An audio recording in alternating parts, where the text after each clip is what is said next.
cool. I kind of wrote out what I chose for the sky, for the wave, and I kind of just put put them kind of like how I work through the picture when I'm looking at the composition that I'm going to paint. One thing about water is it's reflective. When you're looking at waves, that was something we talked about in the other classes, like the foam and the white of the wave. And all you want to do is go to the detail. All you want to do is just paint the foam, paint what's on top of the water. But we really need to think about what's underneath that foam. It's really hard at first. But in the picture I sent over, we're going to paint today, I want you to look at those colors. The colors underneath the foam and the spray, and really think about what colors and the values, the lights and the darks, and how we're going to choose those colors to put down on our underpainting. So when looking at the palette that I chose, you can see the changes in values. The sky, I kind of left it. It's just a little bit of a dark blue, and we're just going to kind of blend in some light blue on the top. And then working down the picture, we're looking at the dark blue, and then just on top, we're going to be putting a light glaze of a light blue over that. And then working down into our waves. Underneath that foam and the spray, looking at those deep blue-green colors, and then working our way down through the picture. So for today, I'll give you guys some time to pick out your pastels. I'm not sure if you have had a chance to. So go ahead right now if you want and kind of pick through what you have, and let me know when you're ready, because our next step is going to be taking our paper, which I have on this camera, hopefully you can see, taped down, and this is UART 400, and I will sketch out the wave a little bit darker, but that's what we're going to do, is take a pencil and just lightly sketch out. I still break my pictures into thirds. I will send a picture of this. It helps me see. Sometimes it's good practice, and I'll send over a picture. This is what I'm talking about, is thirds. So I am guilty of this. You can make this wave look ginormous, and then the perspective, the size, everything goes, it just looks off. So if you get in the habit of breaking it into thirds, like Leah's taught in class, looking at your picture, you can see that, you know, the main section is that focal point, that curve of the wave. And then down below is going to be our foam, and up above is our sky and horizon. So this is going to be a good guide for you as we sketch out onto our sanded paper. So let me know when you guys are ready to do the sketching part. And let me know also, this is a different webcam, so I'm kind of, you're my guinea pigs to see if you can see very well. So please chime in and let me know if you can't. I'm ready.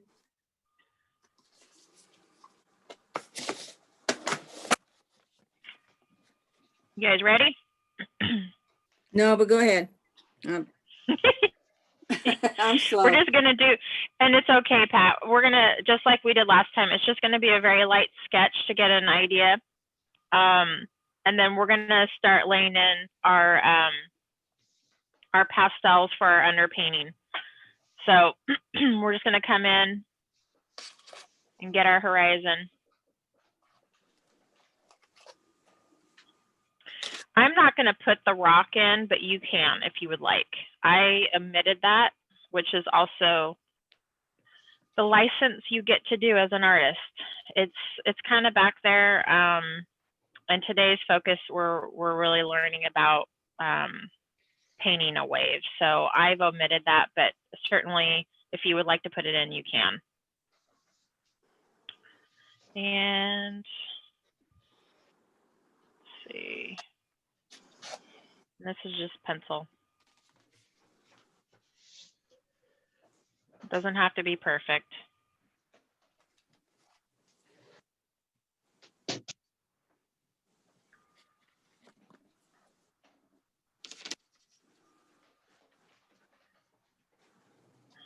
And I do kind of want to have an idea of where that division of foam coming up from the quarter of the bottom of the page kind of falls right into that one little square.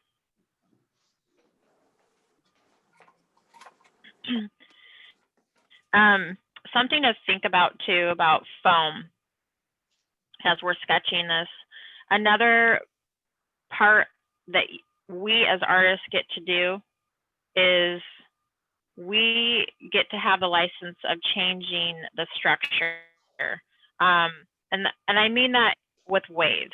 As you see water moving, you'll see the wave crash, and then the foam will come out, and it will come out, and then another wave will crash, and it will pull the foam out to the other side, and you'll see these shapes of the foam like strings. It's almost like in diagonal shapes. And so what I learned in my class is that you can take that foam, those strings, and create these essentially like a roadmap to your focal point, to your wave. And so you can see in our picture that the foam is coming up that wave, but down below is kind of just horizontal and flat. You've got a little bit of a foam down below, but this is where we can kind of angle our foam, our stringy bits of foam coming up to our wave. So I'm going to do that. And what I mean is I'm going to take that foam from the bottom left-hand side of that wave, and I'm going to kind of just angle it just a little bit to my right. And then I'm going to zigzag back down to my left. And you're going to see how this works. Just little diagonals, just to kind of give it more interest, but it also leads your eye up to that wave. And that's about it. Not a whole lot. I'll take a picture of this. Marie, I have a question. Yeah. So are you saying that pencil is going to show as through in some way to provide texture and depth in the final, or is it that your pastels are going to ultimately follow those lines?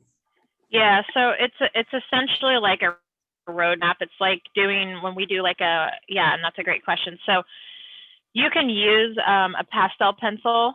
You don't have to use a pencil. I just didn't know if any others had it. You can even use a new pastel. Like I have pastel pencils, and I've used those. But essentially what's going to do is just kind of give you an idea and remind you about the direction.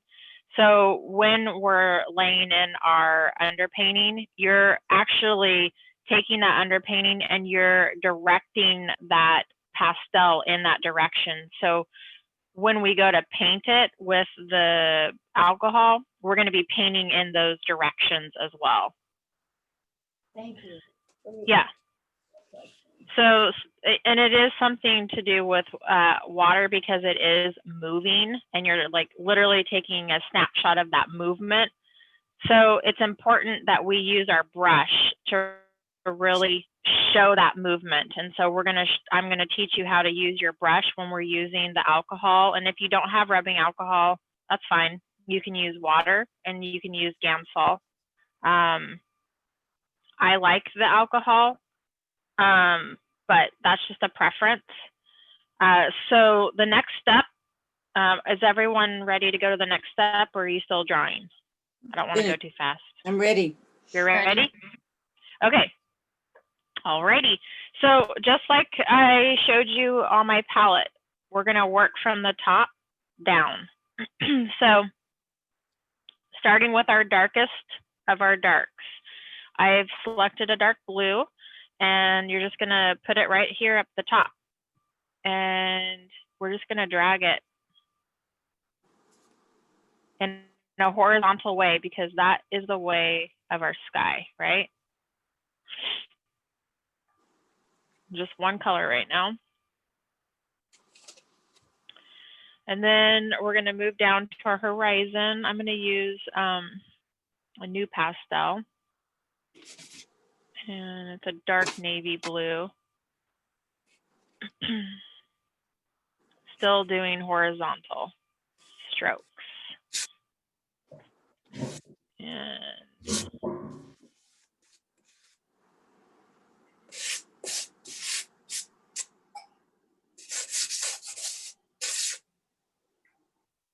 And let's see here.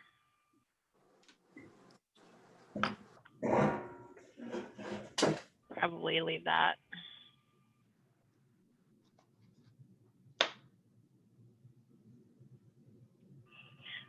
And okay. All right, now we're going to go into our wave, and are you able to see my my paper okay? Uh-huh. Okay. Is it possible Okay. to zoom in a tiny bit? What was that? Is it possible to zoom in a little bit? Yeah. I didn't know if the shadow of the camera would. Right. I don't. So just tell me. Is that better? I think. Yeah. Okay. Does that seem better to everybody else? Yeah, that's great. And you, Okay. I'm able to use my fingers to make it zoom, so. you can also, Ah, she can also take a picture of it so you can see it more clearly. This is where we start to run into Zoom problems. Like, Yeah, and I know that I have but okay, and thank you.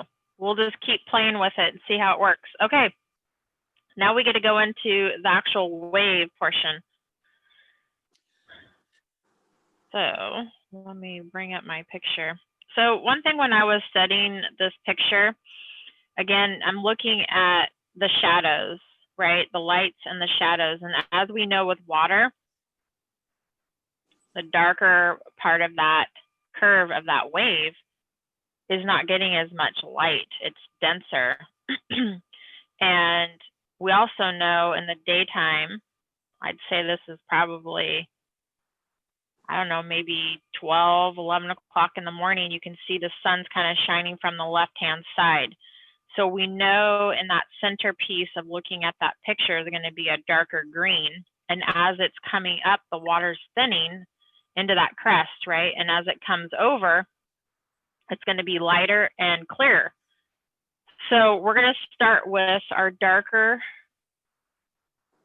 valued greens, and it's like a blue green.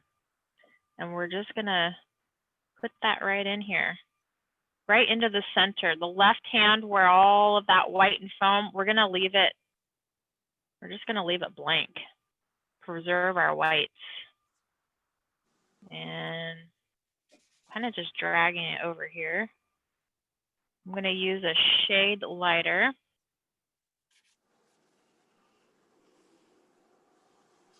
And I'm kind of pulling it in a curved manner, just like the wave. And I'm building these colors on top. Just ever so lightly. Don't be afraid to go too dark. Something I've learned is that I always think, oh, darn it, I should have gone a lot darker. So I'm just kind of. and no, I didn't pay her to say that. Right? Well, I did pay you to say that, but only because you believe it. I do believe it. I do believe it. And so we're just kind of seeing, well, not blue. I might bring that blue down in here. I like that.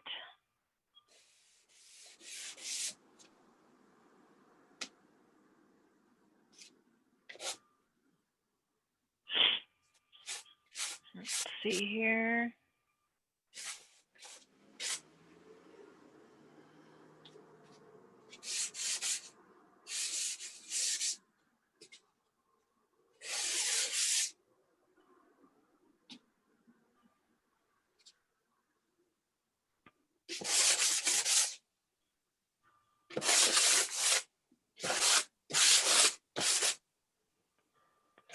One nice thing about pastel is if you don't have the right color, as long as you have the right value, you can create your own color. It makes it very, very easy. So just know that you can combine two colors just like you would with paint. As long as the values are the same, it makes it easier for you to do that. I'm going to use some lighter colors up here into the top of the wave.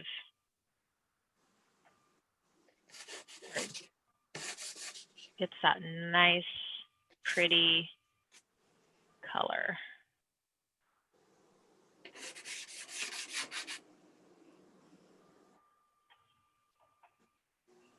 And I'm even going to use a lighter color here. It's turquoise. I might just take a little bit, just a little, into that foam part. And I'm going lighter out to the far right because we know that that part is getting the full sun. So as we're moving into the center of the wave, it's going to be darker and darker. But as we come out here, we're going to have a more reflective of the sky, which is why we have down below this real blue, because you know the sky is blue. And so we're putting that down here on the bottom as well. And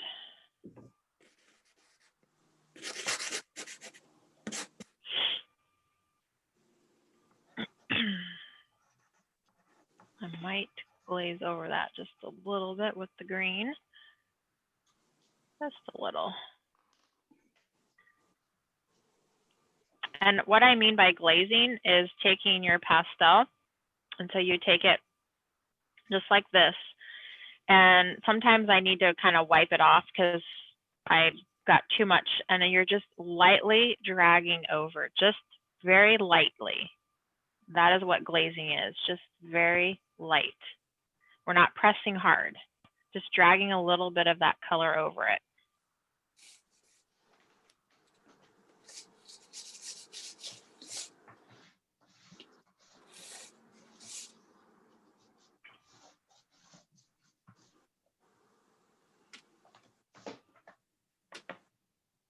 And sometimes it can be tricky with these soft pastels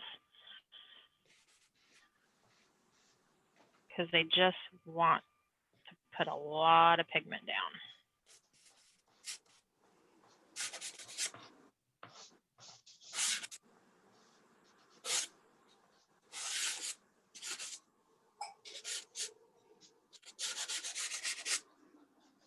I'm going to take some more blue here.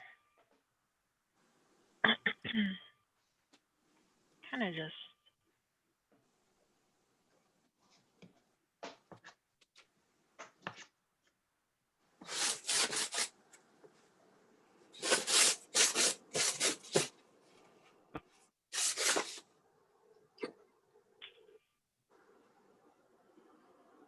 glaze a little bit there.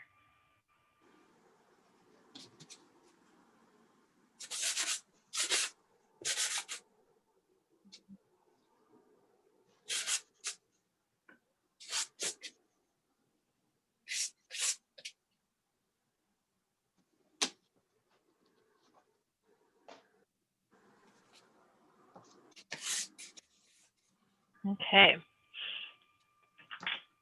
Take a picture of here.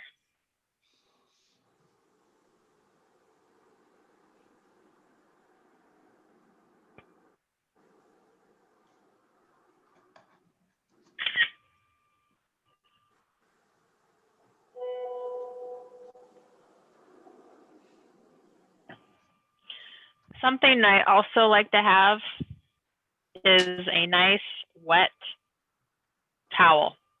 Baby wipes, wet towel, pastels can be messy. So it is nice to have something where you can keep wiping your hands, because undoubtedly you're going to grab another pastel, which is fine. But when we start blending, you really want to be conscious about not getting too frustrated, because I've done it too many times where I've dragged colors I did not want in. I also have this product I've used a couple times. It's kind of cool. It's called, I don't know if you can see it. It's called Gloves in a Bottle. I need that. What was that? I need that. Yeah. It's actually really, really cool. It's like a shielding lotion. A lot of pastelists use it, and some painters if you don't want to put on gloves. But it's kind of nice. You just put it on and it basically protects your hands. And now that I think about it, maybe I need to wear this when I go to work.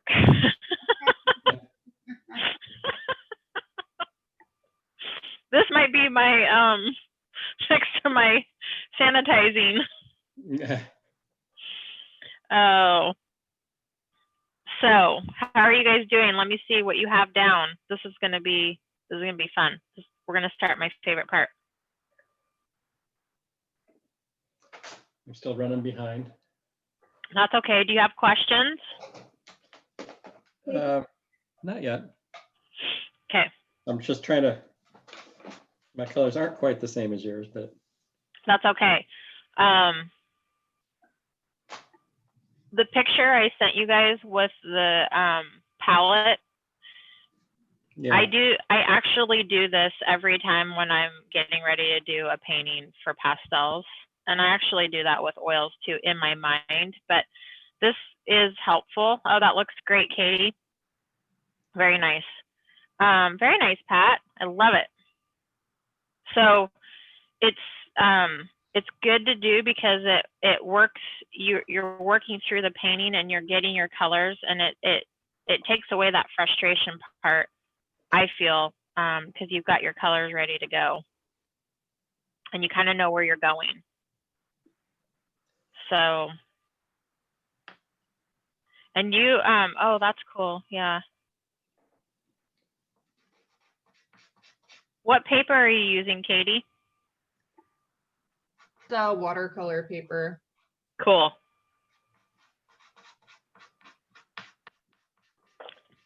You know what you would like if you haven't tried?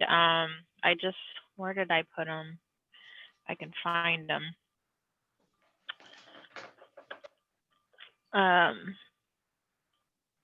For underpaintings. These are also really great. Leah, I think you've used these too. What are these? Oh yeah, the Derwents are great. That's a really great. They're great for hard lines and kind of finishing. Katie, you would love this on watercolor paper too. And you can use them for underpaintings for pastels as well. They're so cool. They're like these bright colors. Look at that. I actually have a bunch of Derwents. Do you? Yeah. Okay. These are perfect. You could use these just with water, like what we're doing with the pastel underpainting, and the pastels look amazing on them because they really hold that brightness. I love them. And you can also, they're really great on your watercolor paper. So just another option, because as you can tell, pastels can be expensive.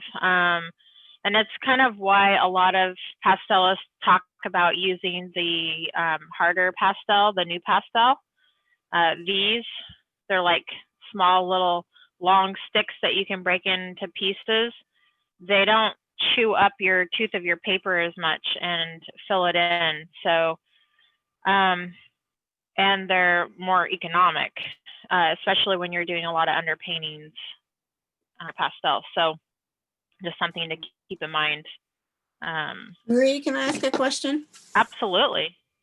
Do I get rid of the excess pastel before we use the mineral spirits? No, you mean like on Okay. your paper? Right. Yeah, nope. You're gonna just keep it on there. You can brush some away if you want, but we can lift some of that color off your paper with the mineral spirits, with the brush. So So- it's a good thing to have it on there, on the extra pastel. I Okay. think it's okay, because it's harder to put more on than to take it off. We have to, and that's a good question too, because with this paper, it can take a real beating, which is why I like the UArt.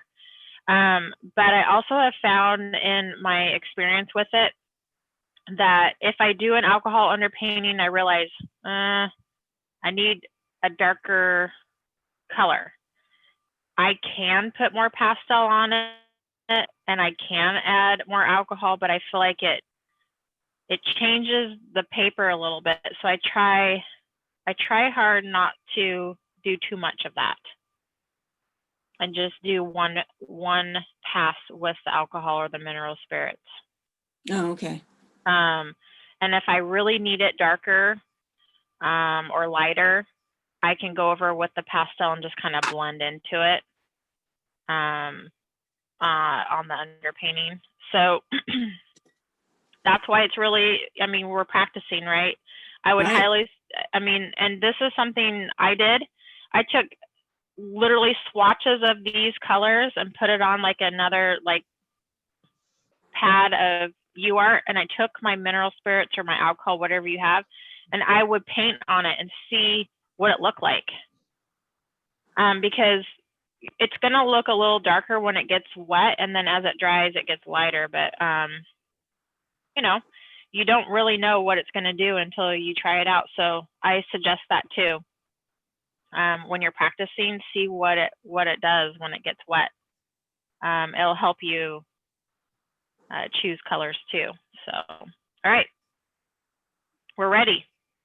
So this is what I use, 70%. The 91 or 99 has more alcohol. I want not as much alcohol, so I use the 70%.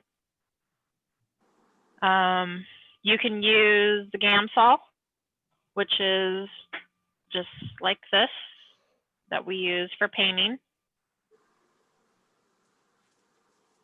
So you can use that as well. And you can even use water if you don't have any,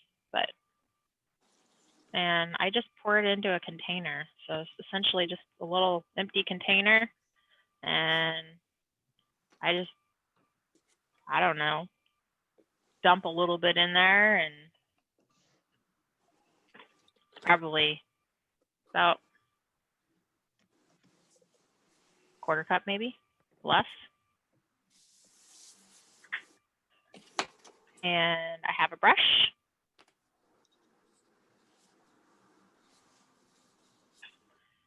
And essentially, I'm just going to start with our lightest of our lights. It's kind of important to do that when we're doing our waves because we don't want to get too much of our dark into our lights. So for this case, we're going to just get right into the top part of our wave. What we want to do is, as we're looking at the picture of our wave, we're going to paint in that direction of the wave. So again, looking at the picture,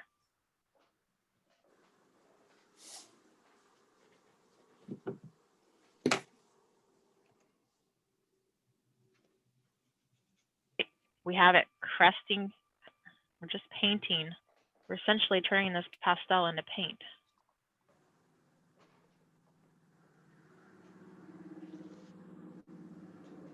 And I'm just dipping my brush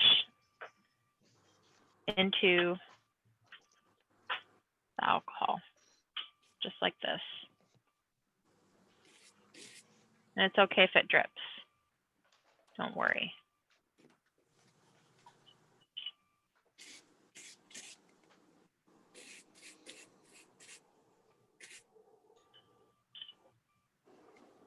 come in here. Kind of goes up a little bit, doesn't it?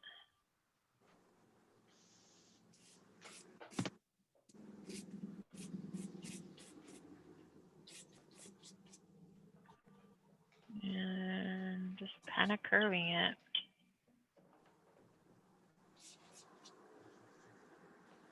And this is the part, Pat, where if you feel it gets too much, you can lift some of that paint off by just cleaning With what? with your brush, and you just kind of, you can dip it back Oh, into I see what your, you're saying. yep, and just kind of lift more and more off if you keep brushing into that.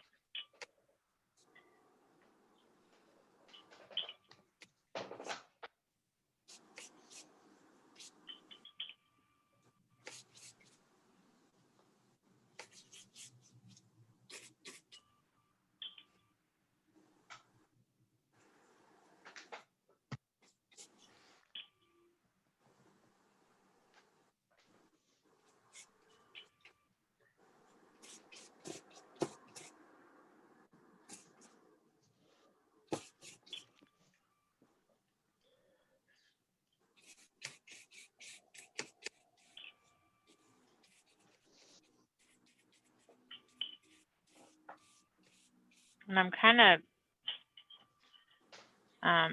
melding these darks and lights.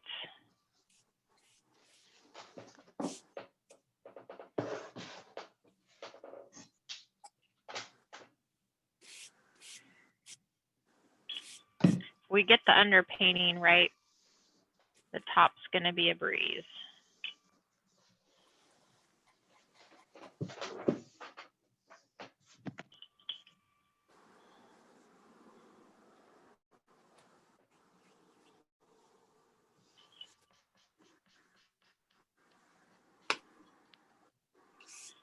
I don't want too much color in there.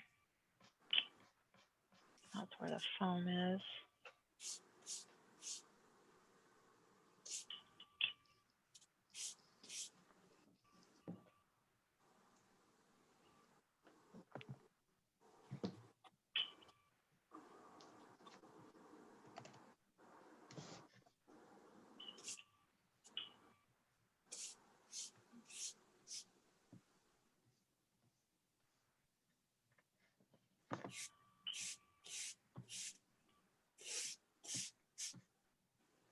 I'm just gonna drag a little bit over this.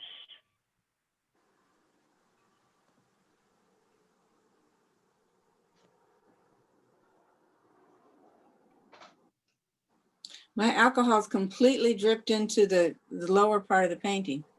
That's okay. Is that okay? All right. Yep.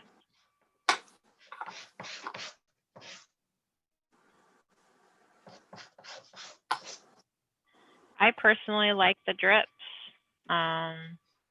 but you can.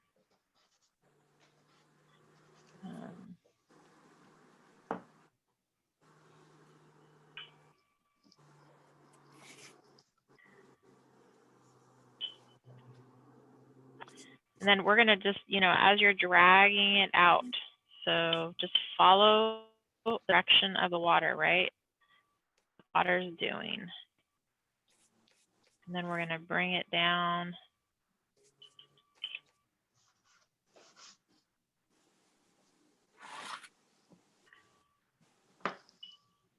Getting it nice and flat.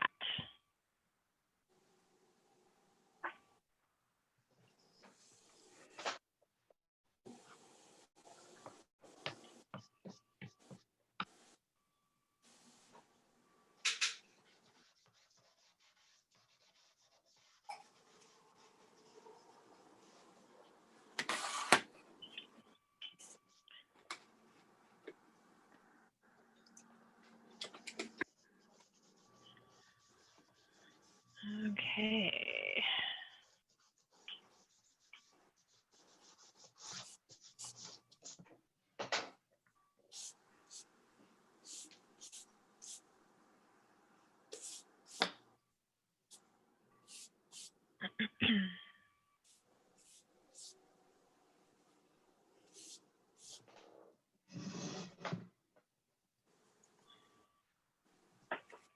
take a picture of it here.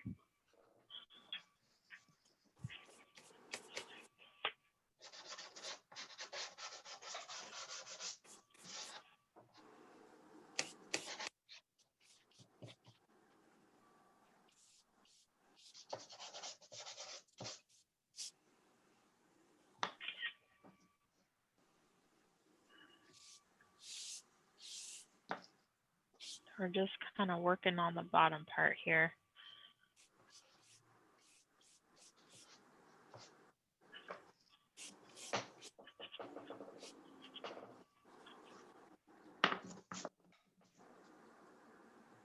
Okay, I'm going to start in the sky.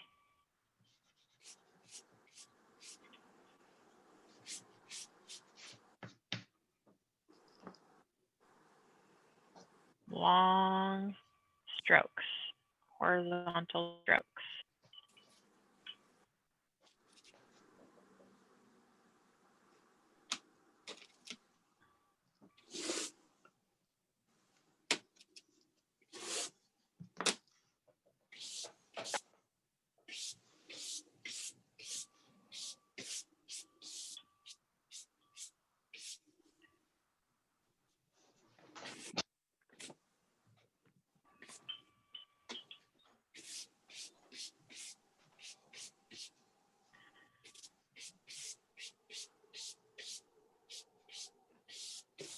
Same with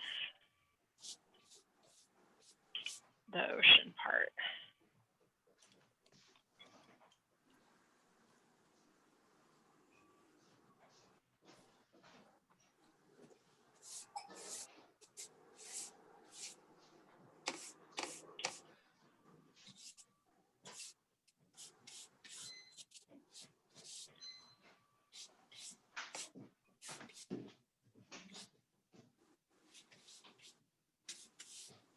Okay.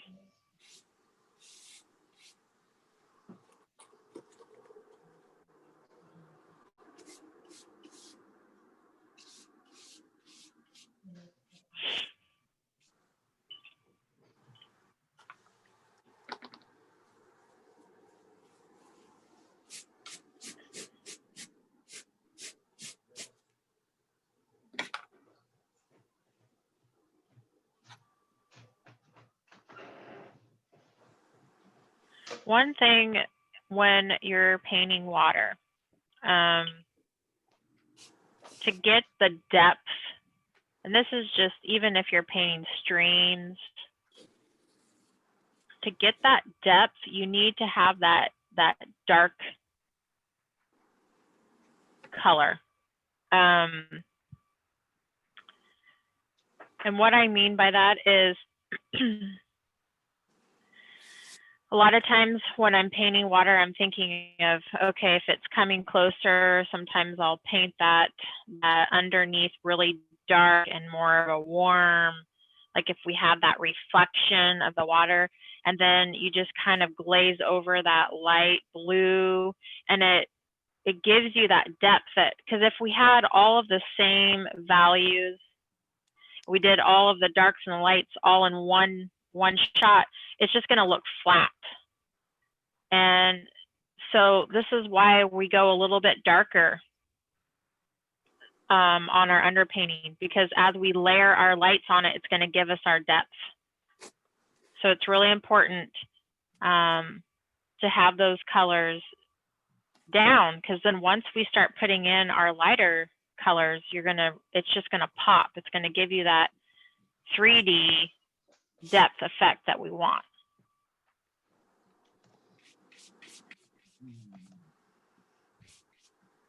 And you guys, this is hard because, like I said, painting waves and water, it's really forced me to look.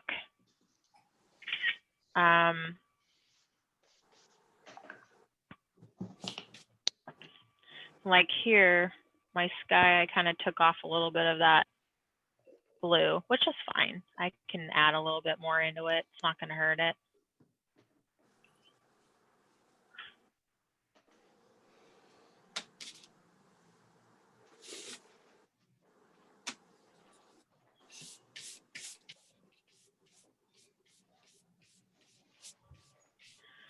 not gonna hurt it at all. Oops.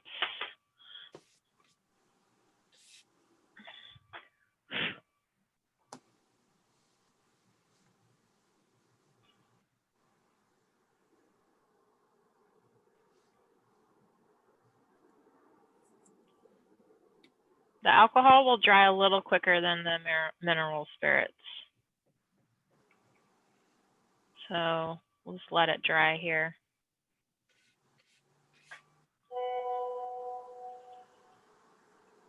Yes, nice. So are you using water then, Katie?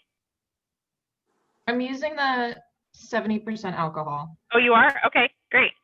So go ahead and you can start. You can actually use a little bit more if it will let you blend. I'm not sure. The watercolor. More alcohol? Yeah, Okay. yeah. And just kind of blend those colors. So yeah, I like it. You could even make it a little darker in the center of the wave, you know, where that dark green is to the left. Yeah. Yeah, you can bring a little more out, Okay. a little more dark. Yep. This is the part where you think, oh, I don't, you know, it doesn't need to be that dark, and it really does. I mean, it's amazing how dark it is. And even on mine, it's drying just a little bit lighter.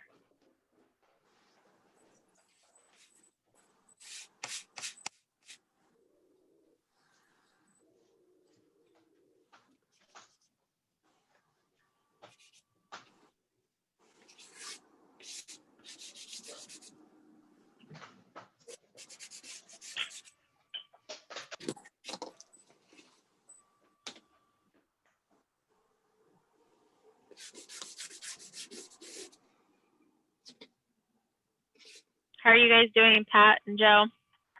I'm I'm not really sure. You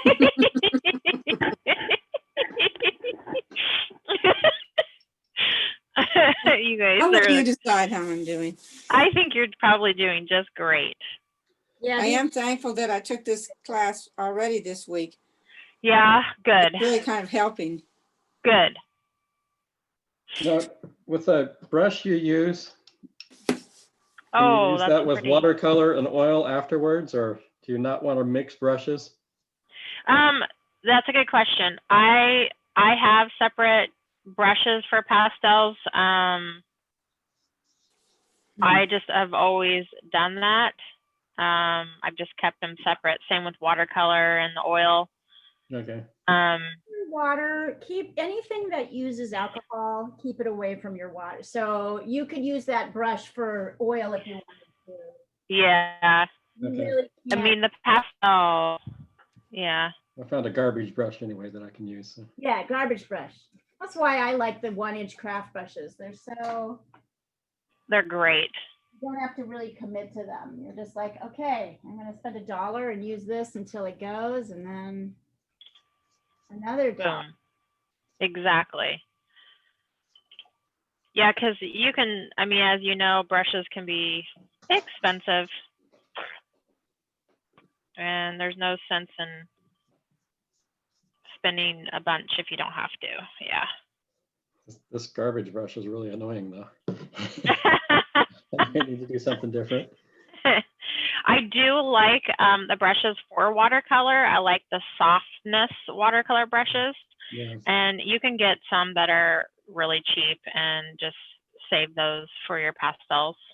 And, you know, you really only need one for that piece of it. Another thing I think I missed is when you're blending these colors, do you need to clean the brush between when you're blending? Yeah, I am cleaning my brush quite often. And you're pulling I light over dark? So yes, so if you are blending the lighter part of the crest of like the wave and you're blending down into the dark, I actually do come up to the top and kind of drag that down because if you took your brush and you went into that darkness, you're going to see a line, which is okay, but I like it blended out. Yeah. So if you were to just go in and brush the dark and then go up to the top without cleaning your brush, you're going to have a really dark line from your dark, right? So just clean your brush when you're done painting your darks to go up into your lights, and you can drag your lights down into your darks, but don't do the other way, because then you're going to have black dark marks in your lights, and you want to preserve those. So good question. Yeah. And this is part of the practicing, right, of blending. That's why we start with the lights first, because we want to preserve them, and we don't want to have our alcohol or our mineral spirits, like you already probably have a pretty dark color in your bottle. And so that's why we start with the lights first.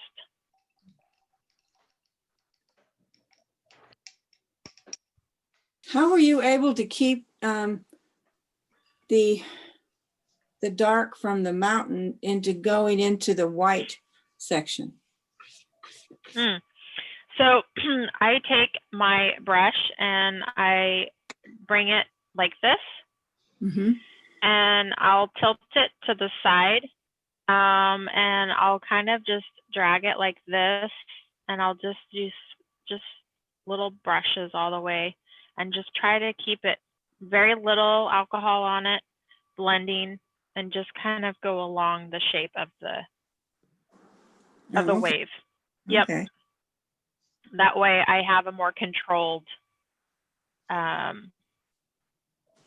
painting than on the wave portion. I'm okay with having the drips happen. It doesn't bother me as much, but yeah, up there I tend to control it a little more.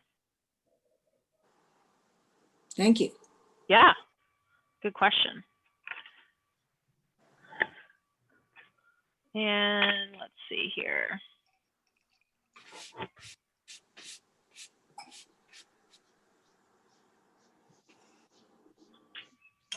What commission painting are you working on, Leah? Oh, it's the dog, the girl and the dog. I'm really. You sound really excited. I know, right? The girl and the dog. A lovely person. It's going to be a good, I'll send you guys a picture. But I'm working with really bad sources. So it's very hard to, Yes. so I'm trying to change things quite a lot. And there's a very, I'll show you. It's better than it was. So I'll show you, but there's a lot of like, the picture is mostly in shadow. And so there's all these blocky areas I've got to figure out. Makes me think of that painting you did for your family members of that old, it was like an old house or something. Oh yeah, that took a long Remember? time to do. Yes, for the restaurant. Yep. Yes. And you had I had to completely make it up on my, all right, let's see if I can photograph this. yeah. Right now. Let's see. Yep, that's how it is. I mean, I've learned that commissions are a very important part of painting stability. So it's good to keep them going. Yeah. Although it is nice to have people just buy what you already had done. That is true, but you don't ever know when that's going to happen, right? So No. But if you're wanting to guarantee a certain amount of income coming in from painting, a certain amount of your month has to be taken up with, stuff that you have to do for money. But at least you know the money is coming. Let's see, I think I got it. For sure. How's your, did you finish up Katie a little bit more? Yeah, I'll send you a picture in a second. How are you doing, Joe? Trying to take a picture. Is Elizabeth able to send pictures too, or no? Yeah, no, she may send something to you towards the end of class. She Okay. work on her own, and then correct me if I'm wrong, Elizabeth. And sometimes she has her mom's phone with her, and sometimes she doesn't. So I kind of remember that. So that's, yeah. Oh, I love it. She's pretty efficient. Yeah. Pat, I love the colors you've created. I know, aren't they pretty? It's a mishmash, that's for sure. Yeah. Whoo, Joe. Yeah. I know. It makes me want to be on a beach. Okay, yeah, that's good. You see that wave coming up. Yep, very nice, Katie. You're gonna want that more dark on the bottom, and you'll see why. So, very nice.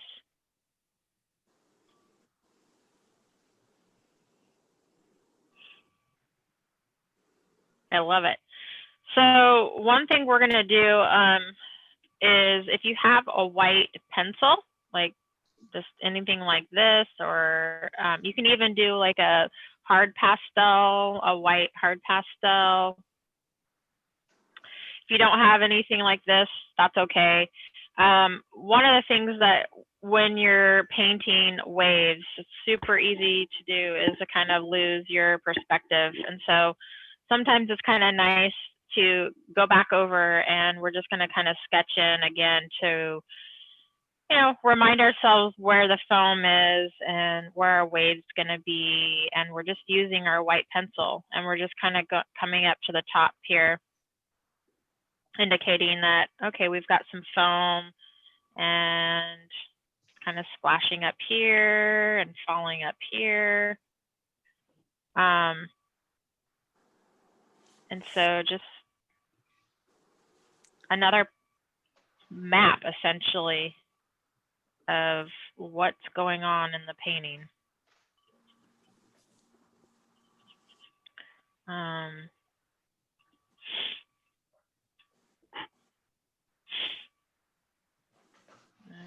just going along the edge, and it kind of dips down.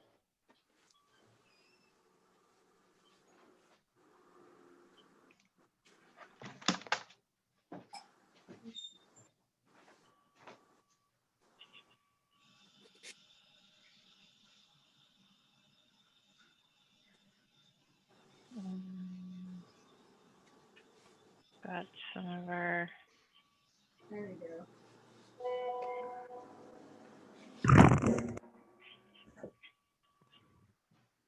That looks great, Marie. We're just kind of.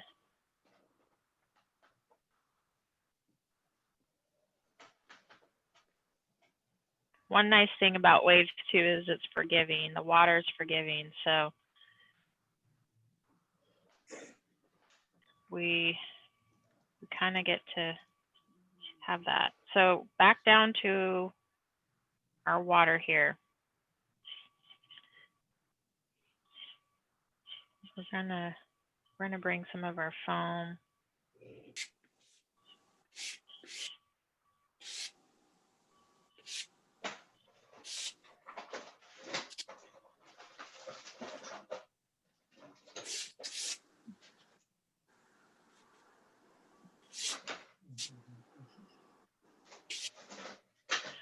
Okay, so that's about it. That's a pastel pencil?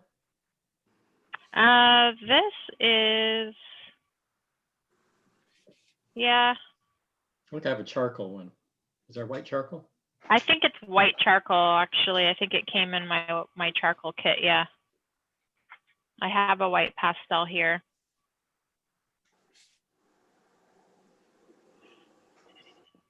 Which it kind of does the same thing. Is your painting completely dry right now? Yeah, it's completely dry. That needs to be before you can start doing that, really, right? I think so. It would be easier for you because it would Yeah. start kind of blending. Oh, I love that, Leah.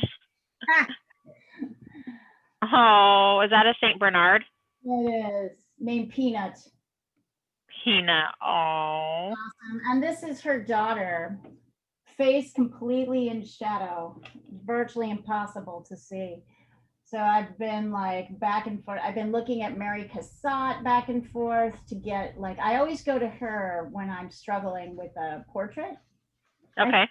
I've got it, although I was looking at the picture and realizing it was too light. So now I'm going back in and kind of pulling in darks. Anyway, it's been a pain in the ass. Yeah. Well, that's hard.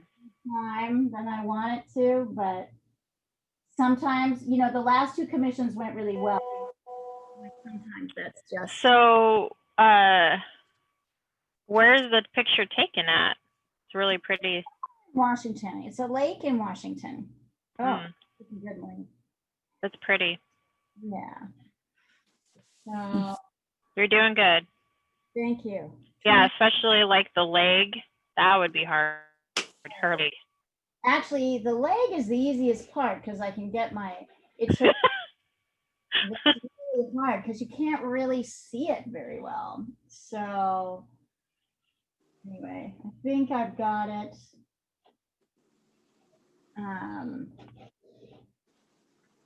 Ugh, I just did something wrong. Okay, anyway.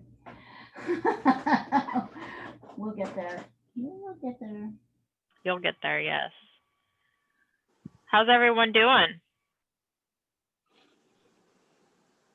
Pretty good. I followed you this time instead of just doing it on my own, which is working out much better. Actually, you've been doing amazing, Pat, with the waves. So they're not easy. Water is not easy. It's moving, right? And it's a snapshot of the movement and the reflections of the water, and And I think that's where I was getting it completely wrong because I wasn't following the movement of the wave. I was just placing the pastel, which right. Well, and that's totally normal because you're wanting to get everything right. So all you're doing is focusing on one section, making sure those values are right. But it also is so important. Our underpainting is probably the most important part of this. Because really, once you have that right, there's not a whole lot that we're going to be adding on the top, just very little, which I know seems shocking, but less is more, right? So, Well, it's like the rule of thumb is that the underpainting is 80%. Is it Final 80%? 80%. Yeah. I mean, there you go. 80%. That's huge. And it makes sense because that's the part I spend most of my time on. Yeah. Underpainting and the blocking in. More time thinking about what's under the painting than what's on top. Yep. More about what's under the painting than what's on top kind of sets itself. I think that's what Pastel has done for me is when I took this class and learning in Leah's class about pastels forced me to slow down and think about what's underneath those lights and taking away, in this context of the wave, the foam, the spray, take that white away. What is underneath it? It's the dirt, the sand, the water, the reflection of the sky. So if you really pay attention to everything that you're painting, looking beneath the very lights of the lights, you know those are going to go on at the very end, the highlights. If you can focus on what's underneath, that's yeah, like Leah said, 80%. It's all the painting. But the problem is you can't see it. So it's harder. You have to imagine it and know the rules, which is why it's hard for people. For sure. And not only that, yes, absolutely. And then going and studying, that's why it's important to go on site if you can. Even like landscape paintings, it's easier for me to paint the pictures I've taken because I've been there. I know what it was. I remember the day, the lighting. I remember seeing those colors because the camera only picks up so much. It's not really showing you everything. So like Leah said, yeah, you have to have somewhat of a base knowledge of what you're looking at and knowing what colors to paint. So a lot of it is studying the subject.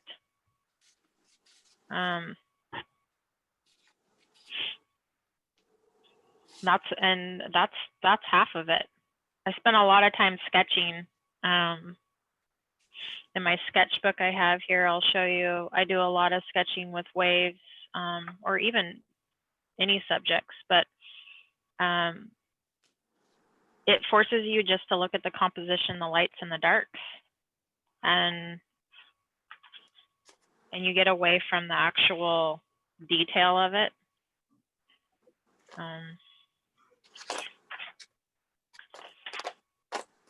Another good tip is taking your pictures and just putting it into small thumbnails. I can tell right away if something's going to look right or not. You mean the ones we texted you just now? I was just looking in my sketchbook here of, I have a ton of notes and pictures that I've sketched. But I wanted to show you the waves. Like, can you see right here? Oh, okay. You can use vine charcoal and white color pencil, and you're learning all about just the values and just looking at the shapes and the movement. And I do a lot of these sketches before I actually do paintings. Here's some more. Just giving me an idea of where I want to be with, and if it's going to work, or if I need to make some changes to the composition. Even like, here's some of waves, just movement. So it's always really good to try to practice doing that. Here's some of clouds. I do a lot, making notes of what I want.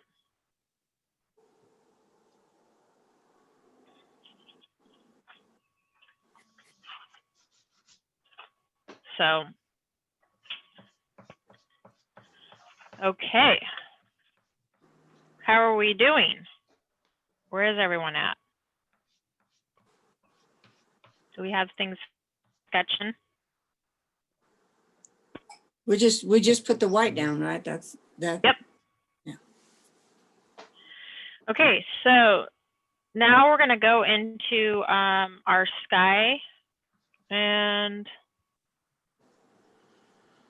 it's going to go in with my light blue. Just a little shade lighter, just kind of down at the bottom. I'm just lightly dragging right along the horizon. I'm going to blend it here. I'm using pipe foam to blend. I might use this one's a little cleaner.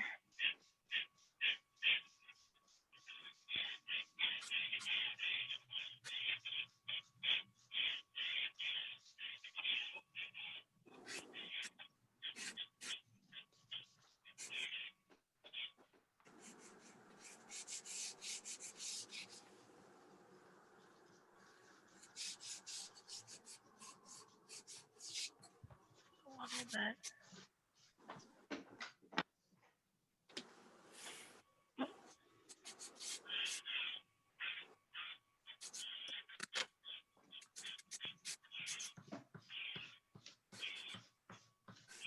Saves my fingers too.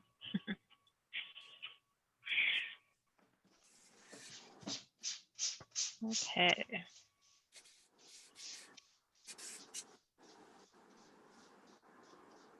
I'm just going to bring in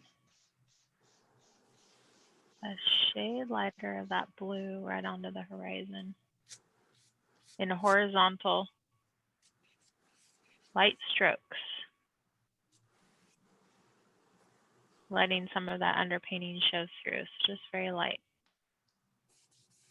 And then my nude pastel, which is really dark, dark blue.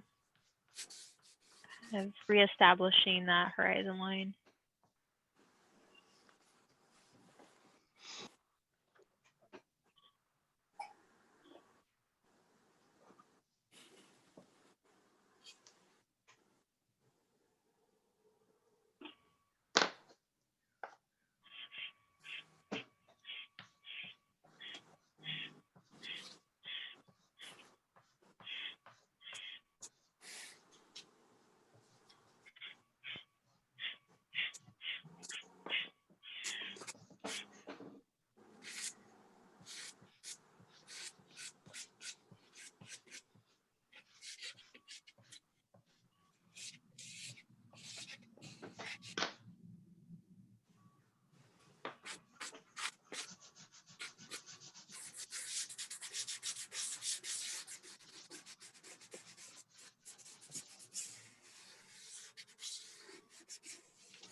Lightly touch it.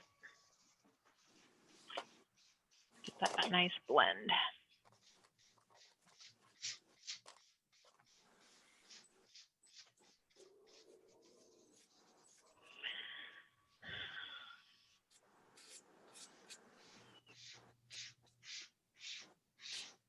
It's looking good of you guys from my end. How are you feeling about it? Isn't Marie a good teacher? Yeah, Yeah, very good. she is. Oh, thank you. This is fun. And this is really cementing what you taught me Tuesday. It's amazing to me that, yeah.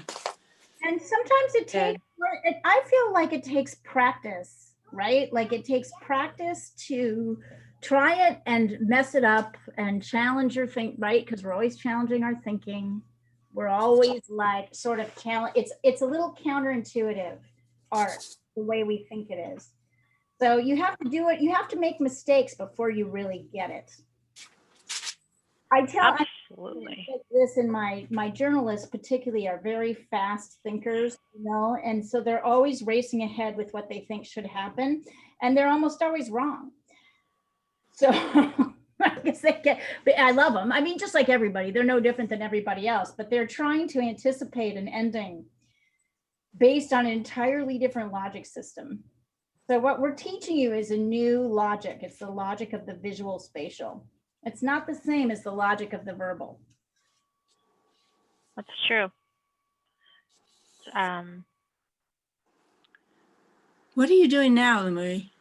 I'm just glazing over my underpainting. And so I'm bringing a little bit more of a bluer, brighter color kind of right down to the edge of that wave. And I'm just doing light streaks across my underpainting. And then I'm bringing in my darker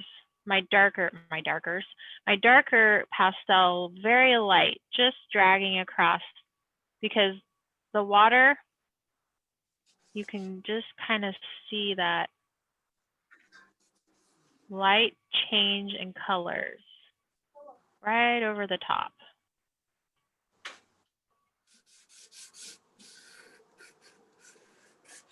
And I've got a royal blue and a teal blue, and just, I know it seems strange because there's not a whole lot of detail, but really, if you take the time to really look at those colors in the back of the water behind that wave,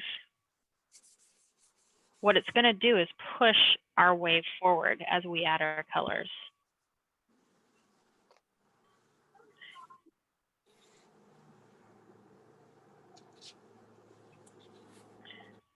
So I'm just putting these light streaks of color, and I'll take a picture of it. That way you can see.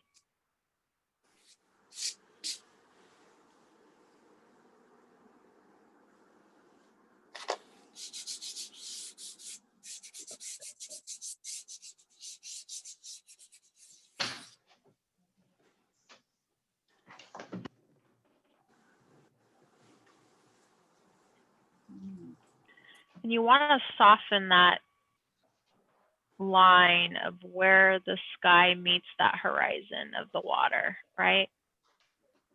Just a nice blend. I just take the edge of my finger and kind of just soften that edge.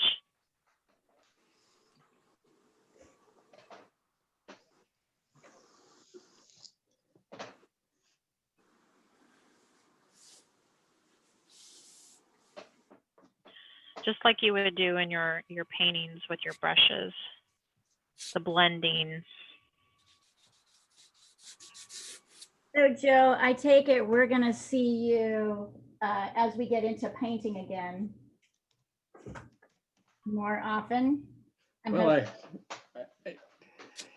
I've been here. I spend an awful lot of time at this desk. So and anything else happens on a Sunday, I've been I was supposed to be kayaking last weekend. Right. But, that didn't happen. You should try one of the weekday evening classes, although you're probably wiped out on those days. That's the, Well, I've intended to. In fact, I was planning on doing it this week, and yeah, most of the time I'm not wrapping up by 5:30, right. and that's Class been kind of one of the issues. Class starts at 6 now, so 6? Oh, okay. yeah. Yeah, I was intending to, but yeah, I'm just I don't transition well from Yeah. work. I think Sundays are better. Well, and you're still working from home, right? So Right. Yep, it's good, Hey. but I don't ever get out of the house, and that's not good. I know I've heard of that. Adopt a I've heard- dog. Mhm. Dr. Who? Adopt a dog. Yeah, that's a good idea. Yeah, that's helped me. They're just starting to look at, I think my boss has been forced now because my coworker got COVID. Oh yeah. And Ah. so I've been home quarantined. So I think the public health head of the public health here in the county told my boss that you better start having your employees work from home. So we'll see. Oh, nice. Okay, so, oh, I love those colors, Pat. Thank you. They're beautiful. So let's take where your dark and where your water meets your sky, let's straighten that out just a little bit. Where my water, my water. Where your horizon of your water and your sky, let's straighten that line out just a little bit. I thought there was a mountain in between those two. We're gonna ignore the mountain part. Oh. Oh, okay. Yeah. Tell me again then, what you just told me. Just 'Cause now I gotta straighten. rethink Yeah. this whole- Oh no, you're fine. You can just straighten it out just a little bit off to the left of that little hump. Just bring your line out straight rather than coming down to the left on the very far left side of your. On right above the white spot? Yeah, and that's going to be perfect here, and I'll show you. How do I get rid of the dark? Oh, you don't have to. You can just bring the line out straight, and I'll Oh, show okay. you. Yeah. Okay.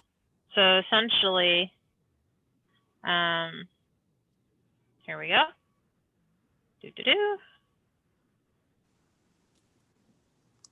You'll just kind of bring it out, just like that. I'm not seeing what you're seeing. I'm gonna send it to you right now. Oh, okay. Oh, you did it on mine. Thank you. Okay. I did. That's I'm- cool. I didn't know I'm you could do it. trying. Okay, now, whoops. Oh Lord. Okay. Did it come across? Yes. It's kind of sloppy, but Oh, way up there. Okay. Okay. All yeah, right. so bring your dark line just like that, just kind of straight across. Okay. And then you can kind of bring your skyline down to meet it. And that will just straighten it out. And that's an easy thing to do. Oh, I like that, Joe.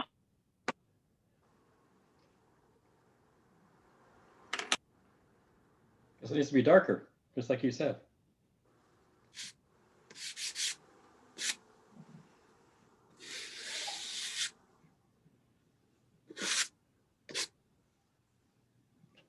We're gonna blend this with alcohol again. I put some stuff on top.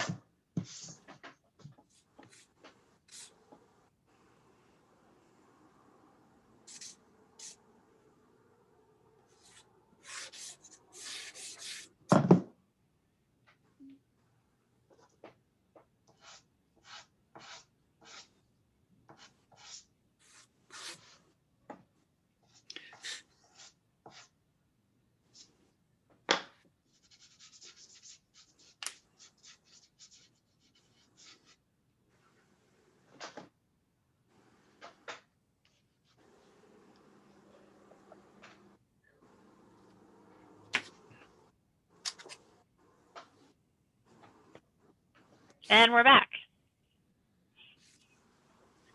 Somehow I got kicked off.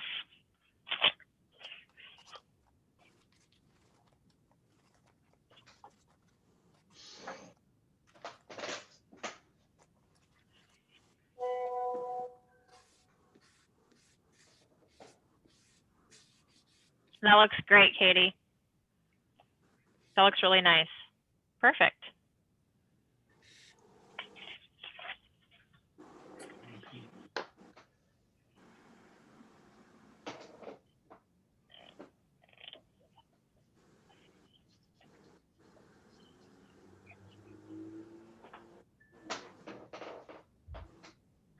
Okay.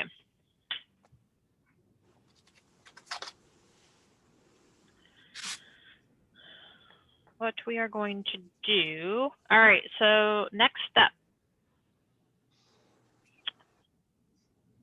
This is always the part where I'm like, do I want to start in on a little bit of the white?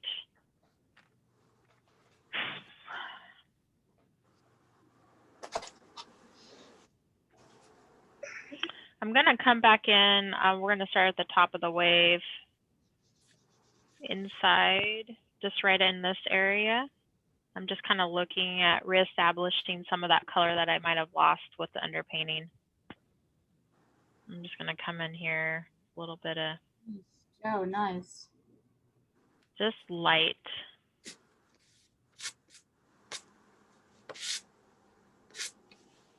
Light touch. And kind of a green.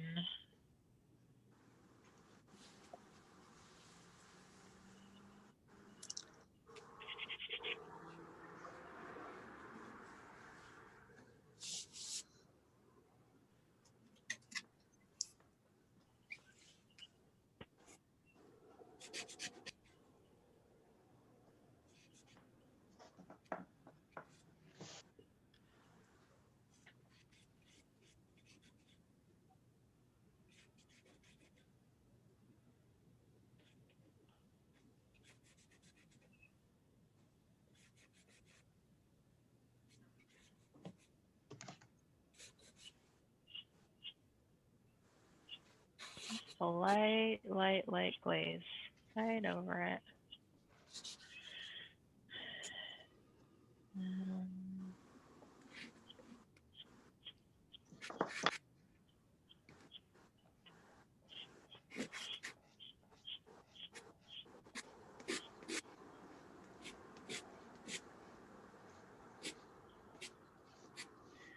Just a light touch.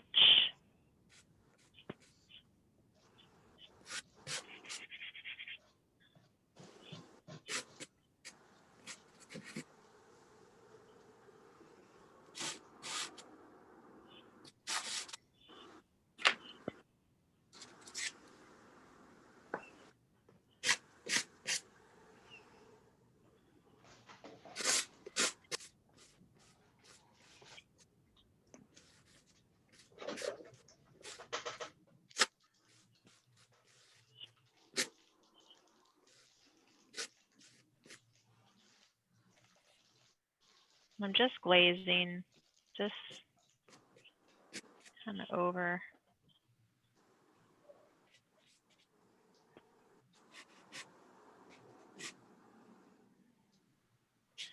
My paper kind of curled up over here on the side. Are you gonna be blending with alcohol again? What was that? Are you gonna be blending with alcohol again?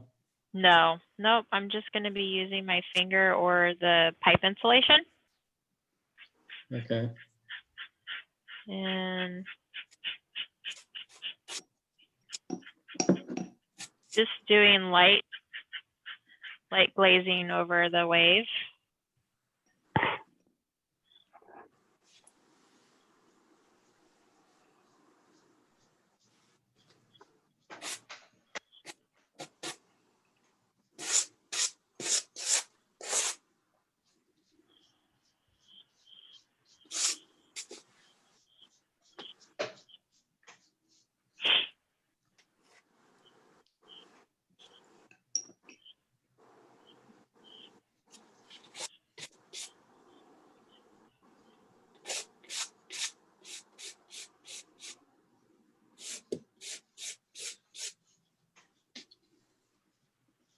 And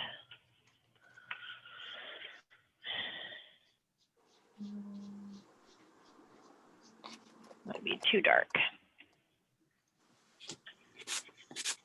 Always have your test paper off to the side to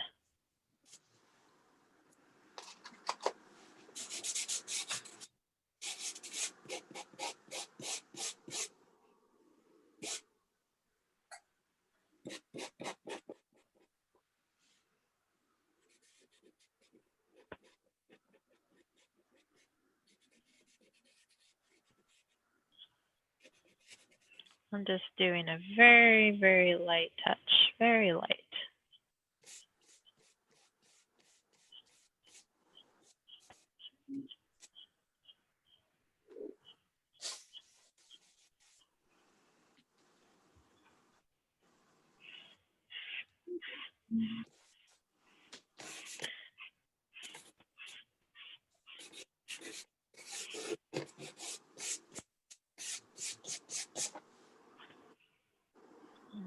Let's see here.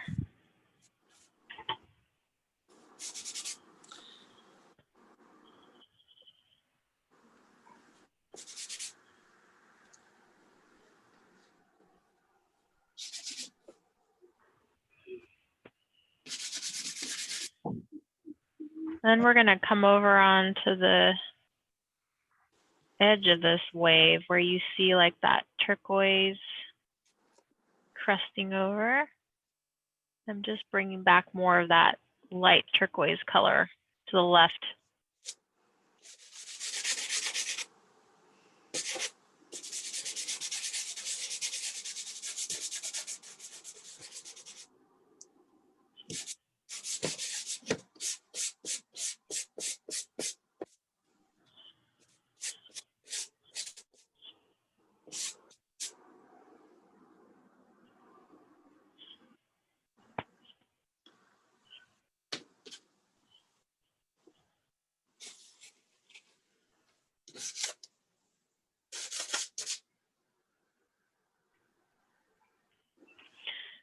And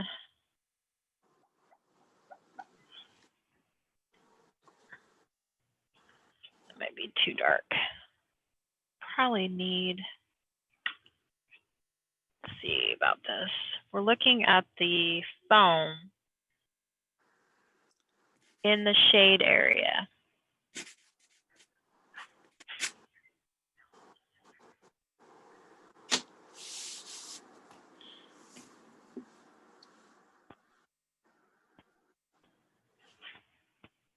And it's not white, we know that. It's much darker.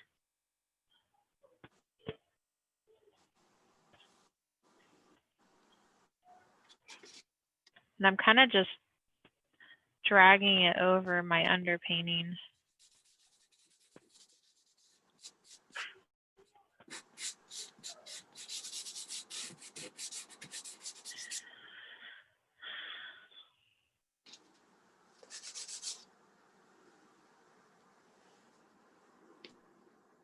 a little bit down in here.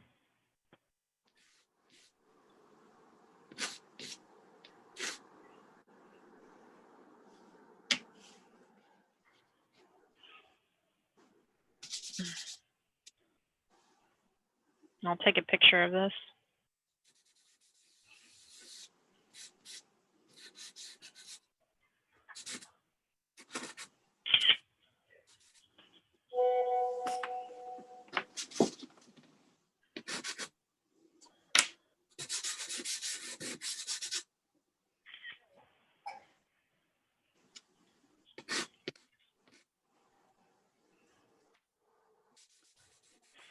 And I'm learning too on this. I have not painted this picture, so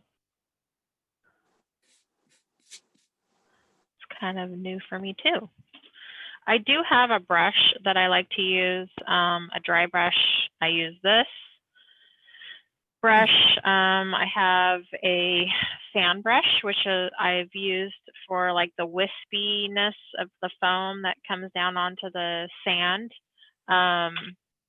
I also have a smaller, just like painting, different brush sizes to use.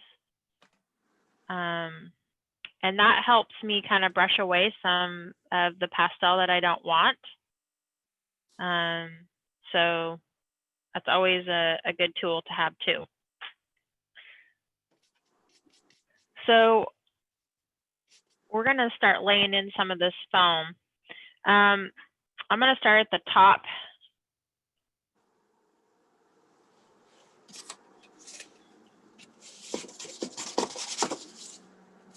And we know on the far left it's gonna be pretty white. But we know like some of the foam, if you zoom in, you're gonna see that it's kind of, there's some parts that are kind of almost a purple lavender or a blue because it's in shadow. So we're gonna do some of our foam in the bright white and some in a warm yellow. And I have like, this is like a semi-hard pastel. And I'm just gonna start at the top of the wave. And I'm just gonna kind of go along here using the edge of it, kind of in a up and down movement, bringing it up, and kind of just moving it up and down.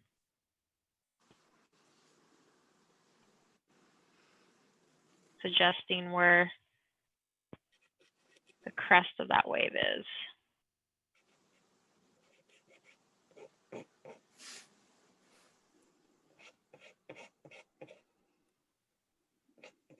And I'm using this in kind of a warm yellow because it is bright, but it's not the brightest of the brights. And we really don't want it to be the show per se in this picture. It's really to the left where that wave is crested. And so we're kind of mute this a little bit. You said that's a yellow and not a white? Yeah, it's like a warm white. Yep.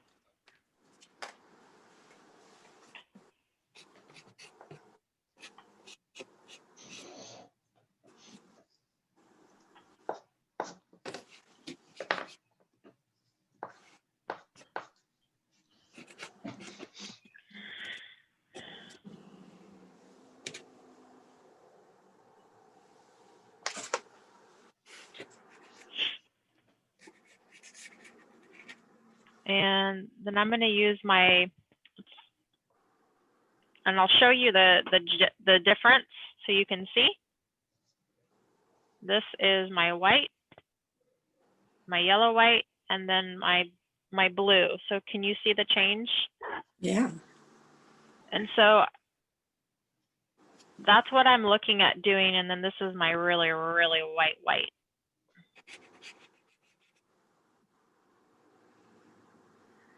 So it's just a subtle change in value, but what we're doing is we're giving depth to our foam. So really looking at that foam on the wave. And so I'm going to move into like just a very light blue white. And that's going to be kind of down to the left-hand part of our wave here, where it thins out. It's kind of more blue and reflecting more of the sky. I'm just lightly dragging it horizontally.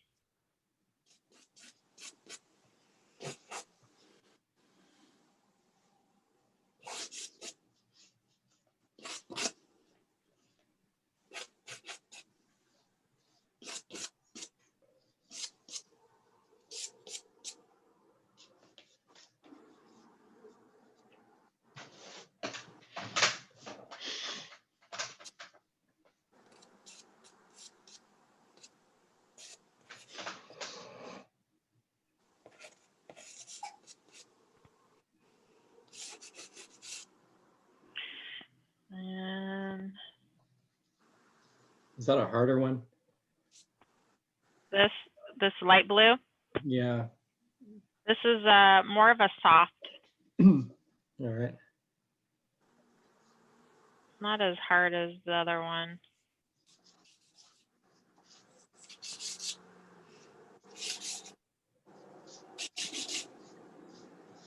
Good to hear your voice, Joe.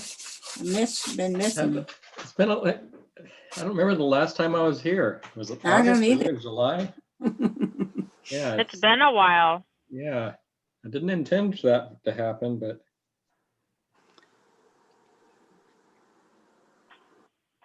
Well, Everything will be different next year. everything will? I guarantee it. Okay, good. I'll, I'm going with that. All right.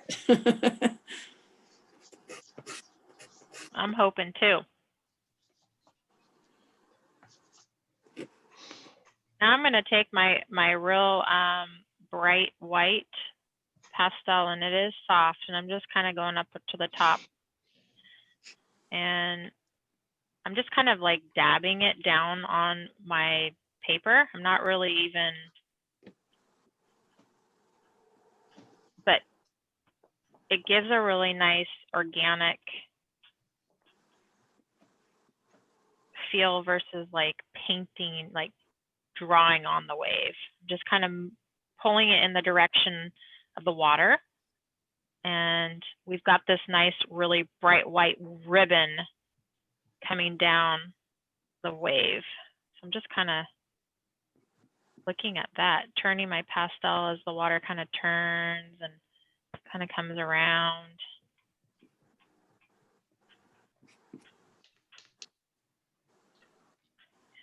Just using that piece of it, even chipping it on its edge to give that nice hard line here, and then kind of dragging it out to the left a little bit, the direction of the water.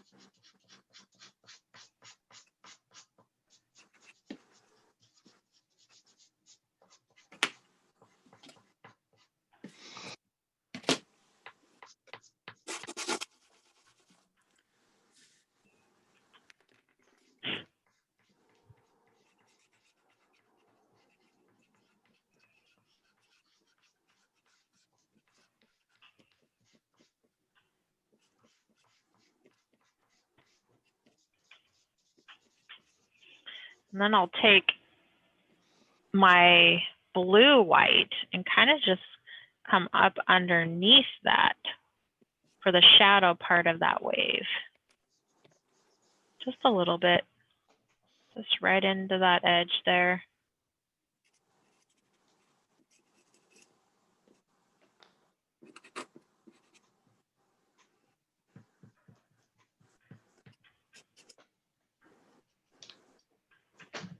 And down towards this little part, it almost gets a little bluer. Let's see if that light glaze of this blue right into the shadow part coming up in here. Long streaks. Just kind of going up into the wave.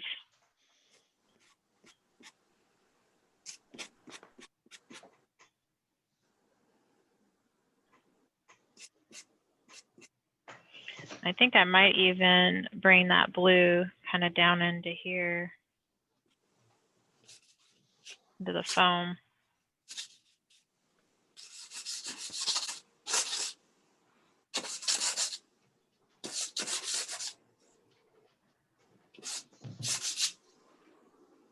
Kind of just that crisscross diagonal.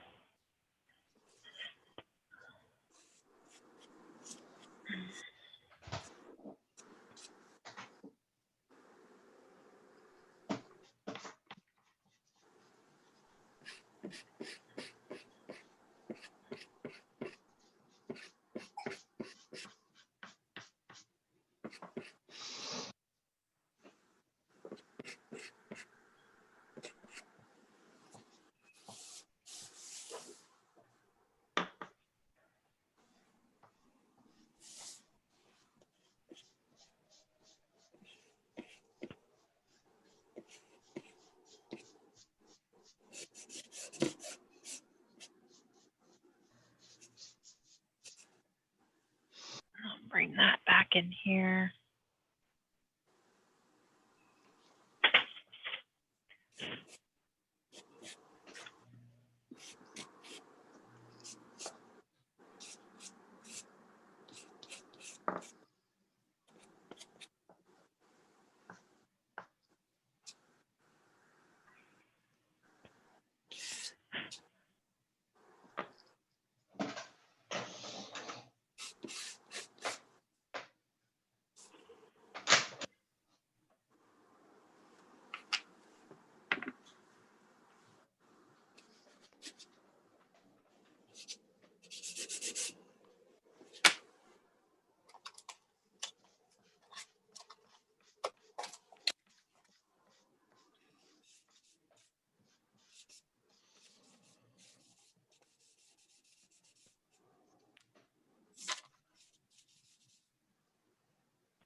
So that line of the light and the dark of the shadow of the foam, you can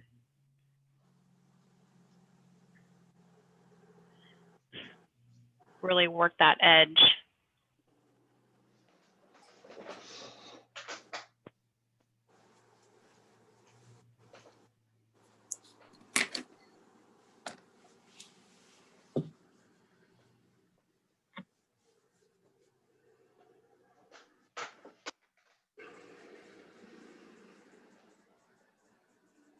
Is that still the blue or are you back to the white?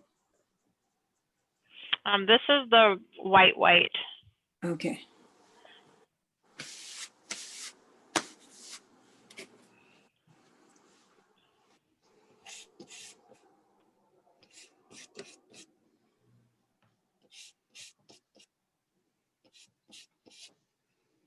And then we'll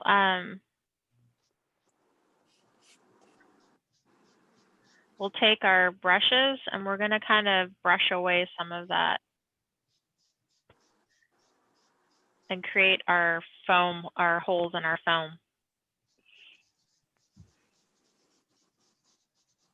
And I'll show you how to do that. And I blew my pastel, which you're not supposed to. So don't do that.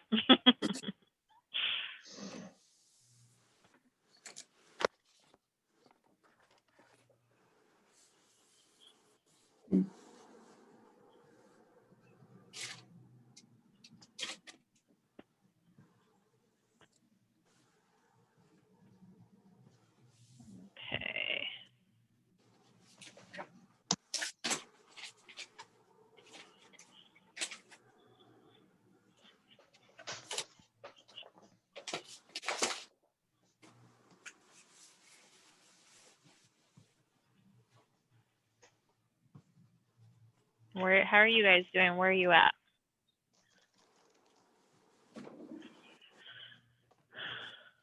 Trying to find my fan brush. I don't know what happened to it this week. Yeah. Disappeared. It disappeared.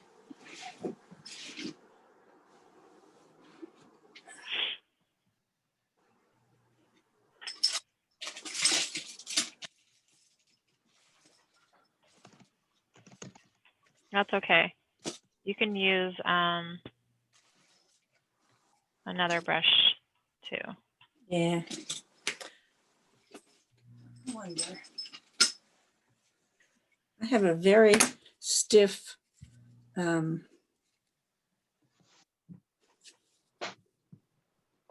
what is that called? It's like a sponge, but it comes from the sea. I wonder if that would help. Oh, okay. I know what you're talking about. Yeah. Like like a porous one. Yeah. Uh-huh. Yeah, try it out.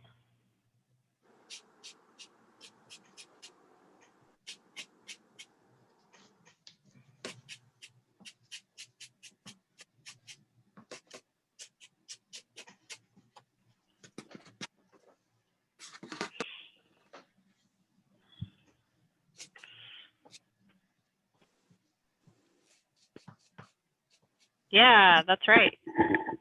Okay. So now, Katie, you can put some shadow, a little bit more shadow into this portion of your wave right in here, in your whites. So you What can add just color? I would do just another shade darker of your whites. So if you have like a blue or a purple.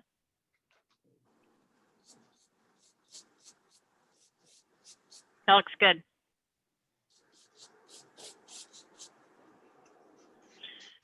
I'll show you.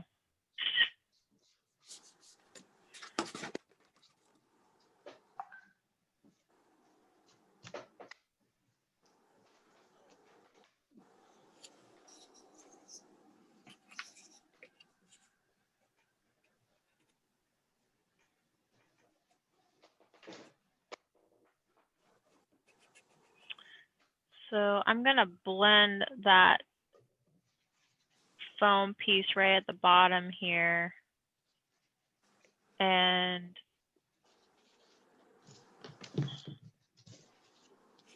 see if I can't take my brush and kind of brush away some of that.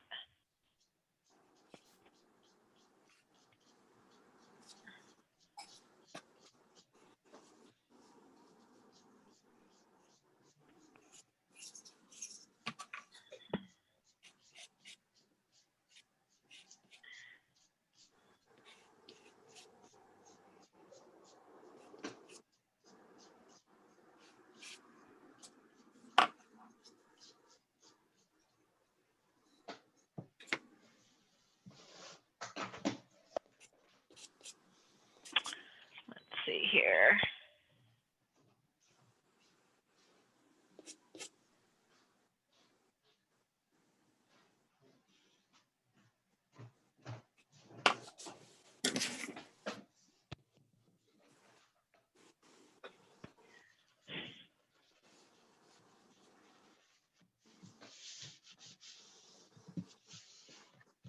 Makes it easier to kind of take away some of that.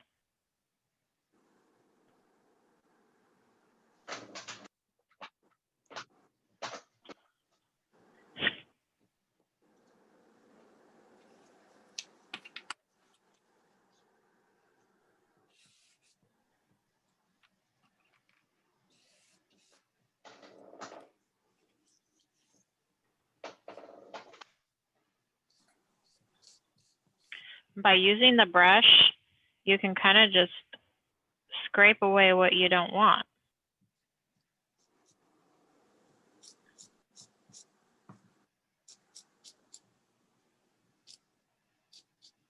That's a dry brush. Yep, just a dry brush.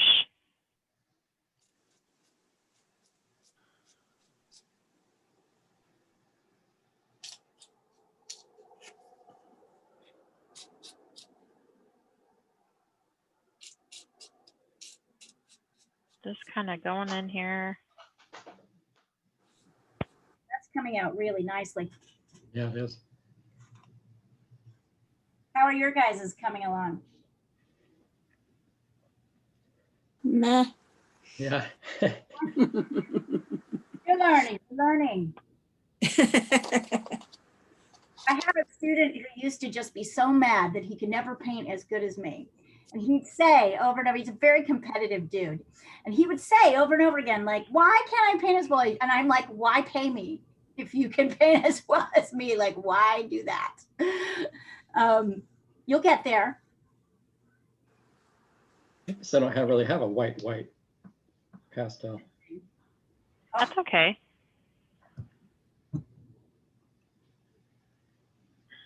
The foam, I find myself, if I spend too much time in one place, that gets me in trouble. So Yeah. I zoom in a little bit, I look at some of the detail, and I zoom back out, and then I just say, okay, I've been here long enough, move to somewhere else. A fan brush. This is a good part when you're looking at the picture right here in the center, and if you zoom in on the picture, you can see there's holes in the foam, and I'll send it to you to show you what I'm talking about. A fan brush is kind of nice. You can use this to kind of just lightly scrape away some of that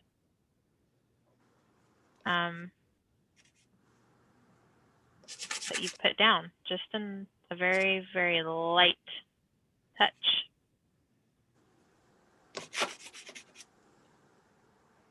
You know, it's helpful for me to see this because I can see how much you can't see on Zoom. Yeah.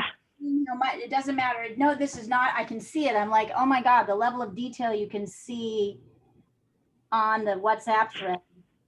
Right. Significantly different. This is good to know. I mean, I presume Zoom will just keep getting better and better, but we'll keep looking for new ways to make this better for you guys.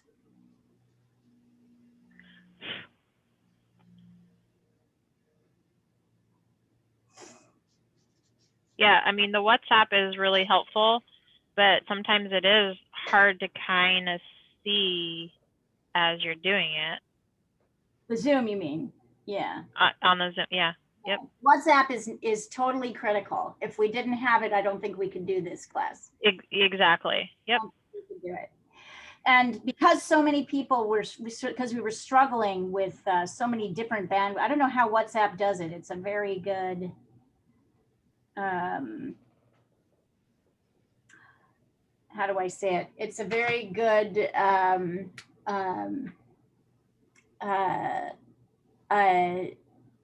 for some reason it gets to places that other people don't, like that text don't get to. Like Rebecca would never get our texts up in the hills of behind Scappoose, but she always gets her WhatsApp thread.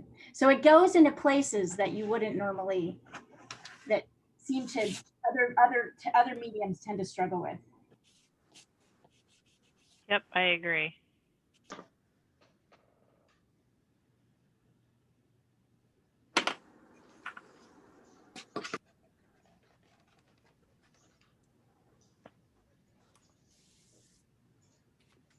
So see how the fan brush can just really lightly take off some of that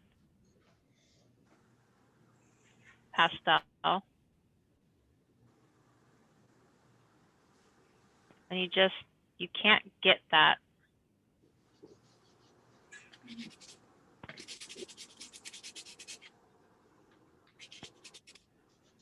That's why I love it.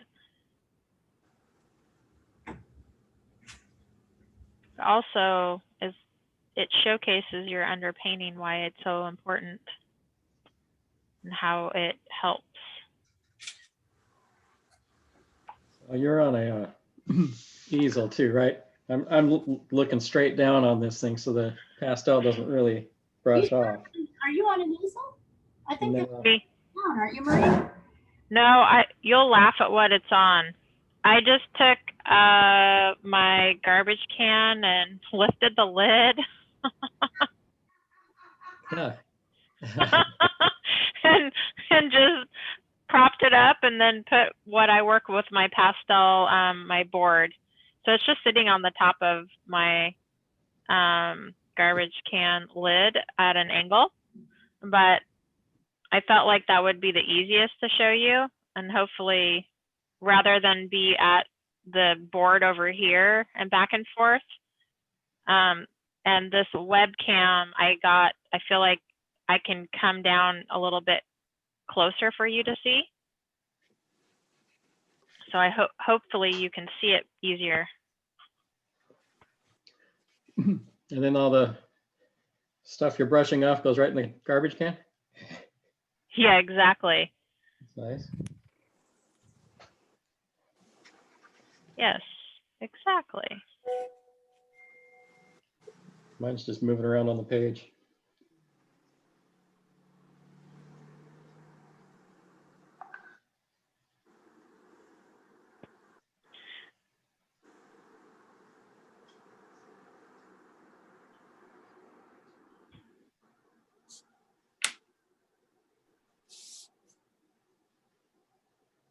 Yeah, that's cool.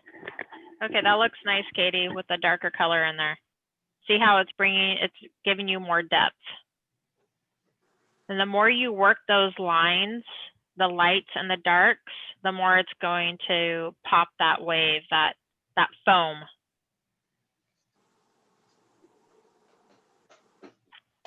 Oh, I like it. Okay, so Pat, Uh-huh.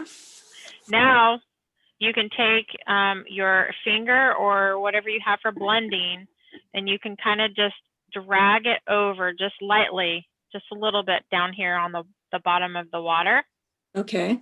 and just kind of lightly drag it and then bring it back down kind of at an angle, and then kind of drag it back here at an angle. So you're creating kind of like those diamonds that we talked about. Right. Yeah, and just blend those lines just a little bit down on the bottom. I like the purple and the light blues you're putting on top. That looks good. Thank you.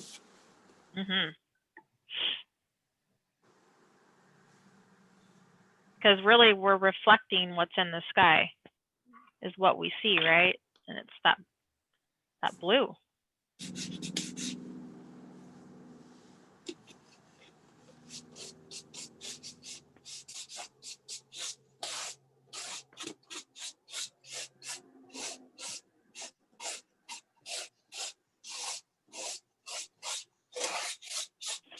Yeah.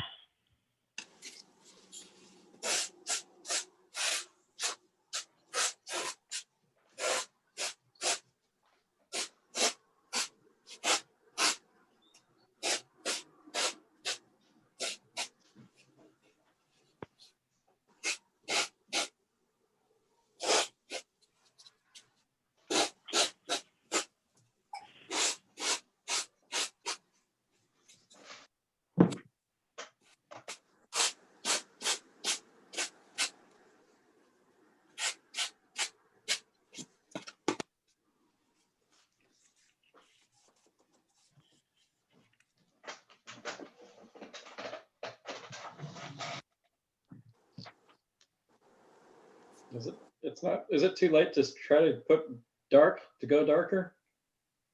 Where do you want to do that? On that tunnel, whatever you call the Right in the center? yeah. Yeah, send me a picture. Yeah, you can put in the dark. You can go back in there with a little bit of dark. I'm gonna go with that darker green color you've got. Yeah. I'll add some of my darker green back in there. Sometimes you have to go right along the edge of your whites, and that's okay.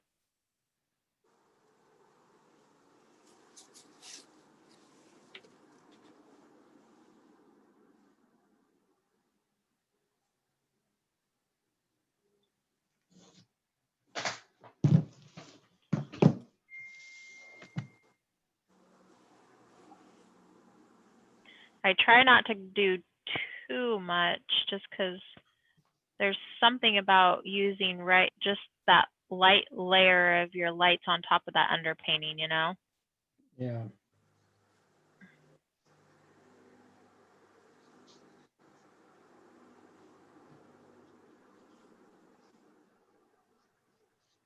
I think I only have these really soft pastels that, You like the soft pastels? well, that's all I've got. Sometimes I think it'd be nice to have a hard one for these, a little more detail. Yep.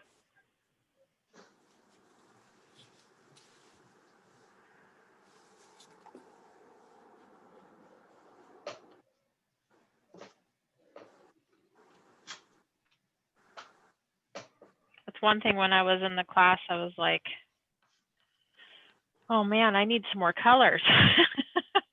Yeah. was like, uh-oh, I was going, I could really spend some buco bucks. Yep.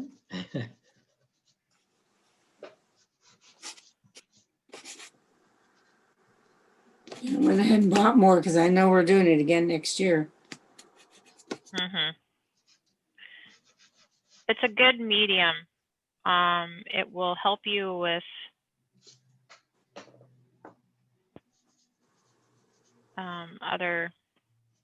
other mediums for sure.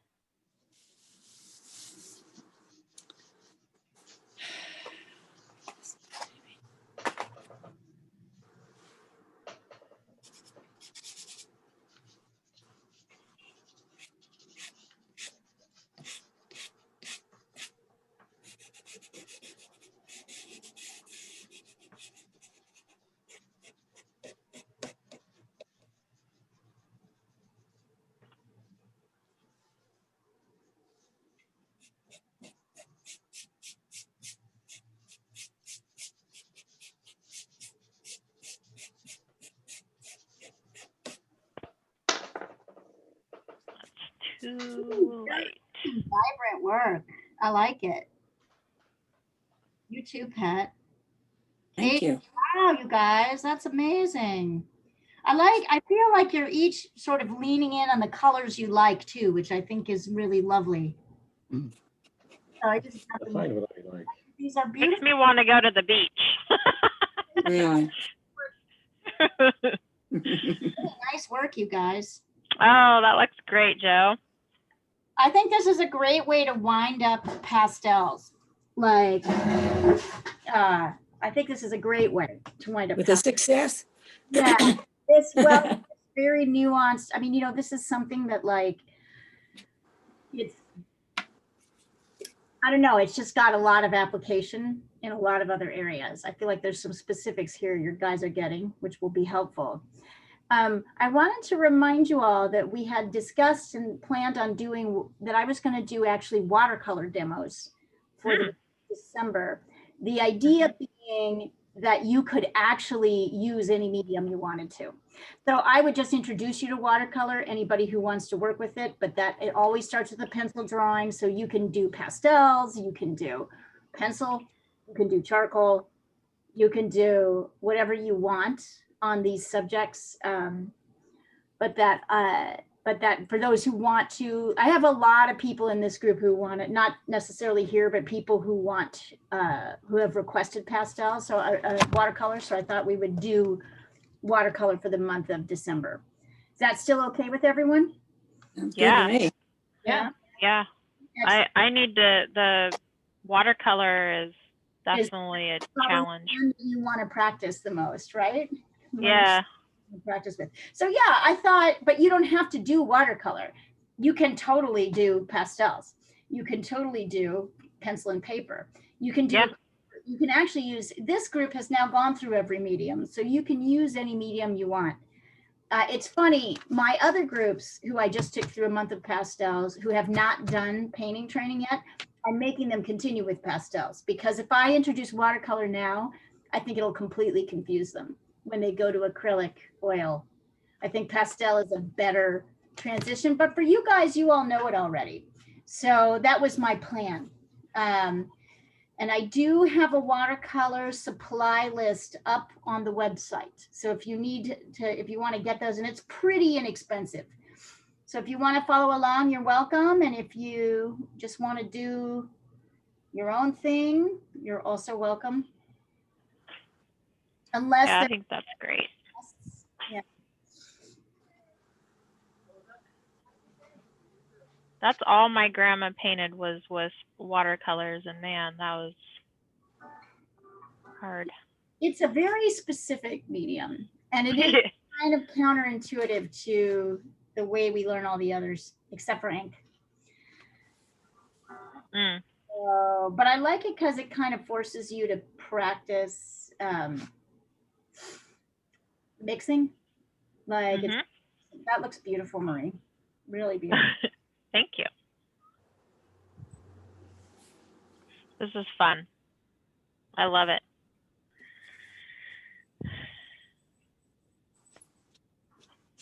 And I'm still learning this medium myself, you know, it's how it interacts with these other colors.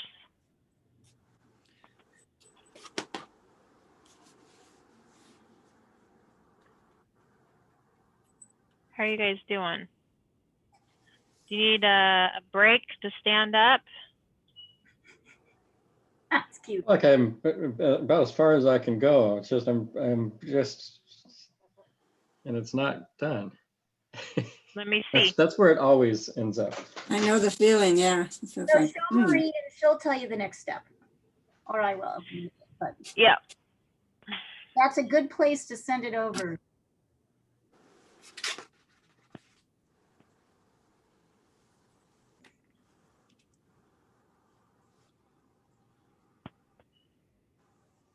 all right. I really can't get the colors to lay on top of like the shadows on your foam and the wave. I can't get that to happen.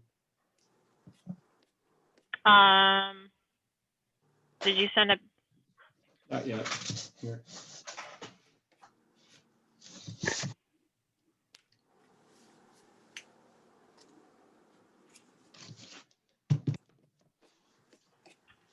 Kind of blurry it looks like.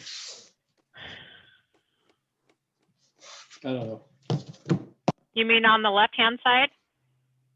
Well, the really bright white foam on the wave and then the shadow underneath that, where it's Okay. curling over. Yes. I can't get the bright white. So you'll want to work with your darks then, your shadows.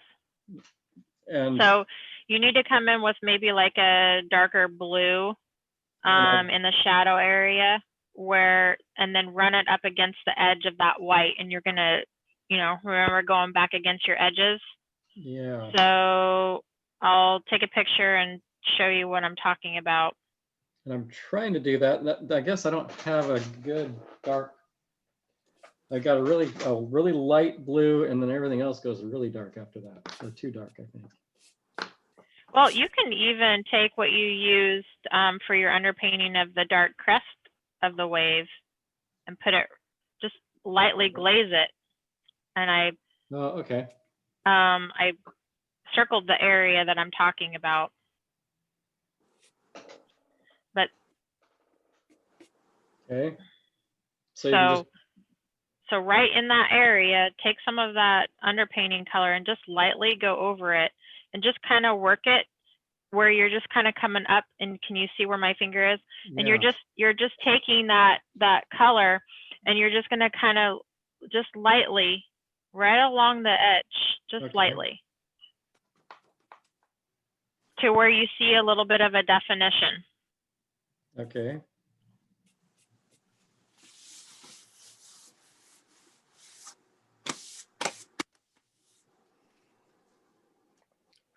This is the hardest part I still struggle with, is the foam.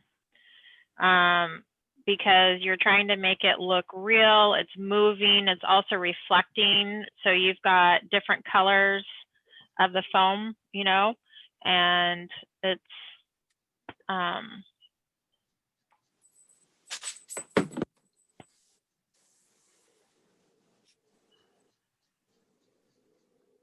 that looks good, Pat. Okay, so now you can go back over with your blues down on the bottom part, and then you're just going to take them with your pastel and just kind of, again, lightly go across and kind of back down like this.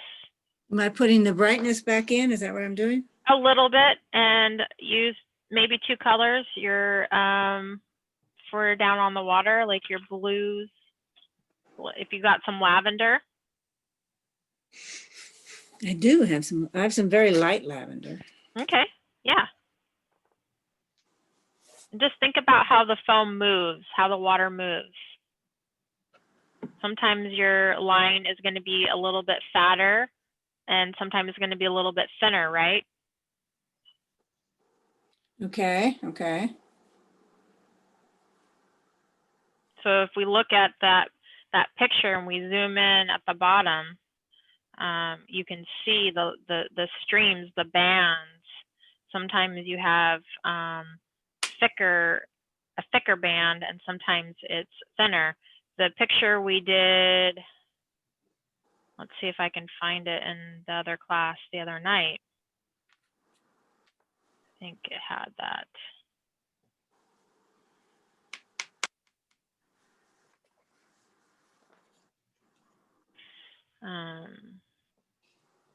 Here's another picture that I sent over that the artist did of the pastel painting. See the water? See those bands? They're kind of like almost like diamonds. Oh, right, right. Okay, now I remember. Yeah. Yeah, But you can still see a lot of the green under there. right. Yeah. Okay. Yep. So this was somebody who was in class on Tuesday? This is the artist class that I took. Okay. And this was a painting that she did, and it's just a good example of showing how the foam, working that foam and down in the bottom. And that's pastel, huh? Mhm. Wow. Yeah. And this is all she does. Well, Pat, that's great.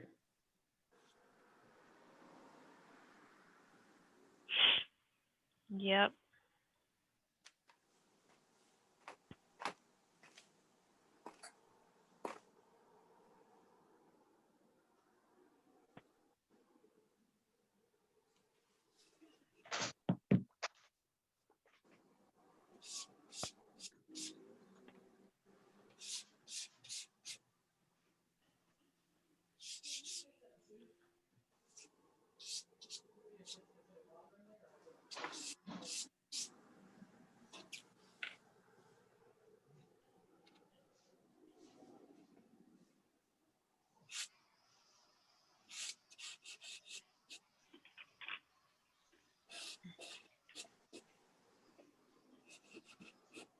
I don't want that.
I need to stop and see if I'm in the right direction.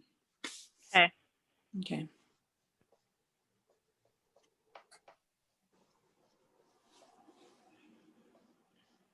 Send it over.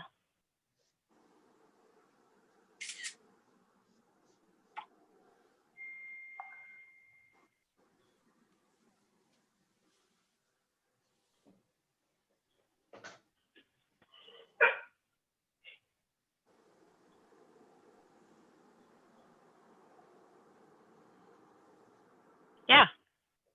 Okay. So with those dark blue bands that you put in, now you just want to like kind of lightly blend just a little bit, pulling it out, just pulling those streams out so it's not so dark and it just kind of blends in with your lavender. And you can do that with, Am I putting the lavender on top of the blue? you can, or you can take your foam or your finger and just kind of do this and just kind of lightly drag it, Okay. just very lightly. And then we're gonna get to doing our actual ending with the foam spray here in a few minutes.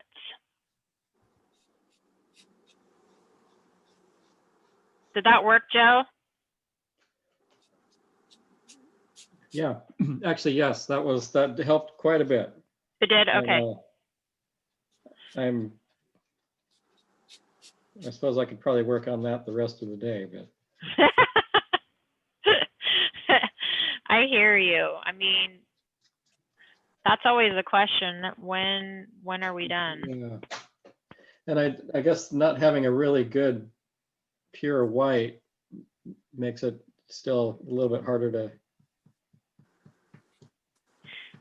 Yeah, well, you're just, then what you have to do is work the other angle as you're using your darks to Okay. make whatever lights you have pop. So if you don't have the whites, then you're just gonna have to work with the darks, which is fine.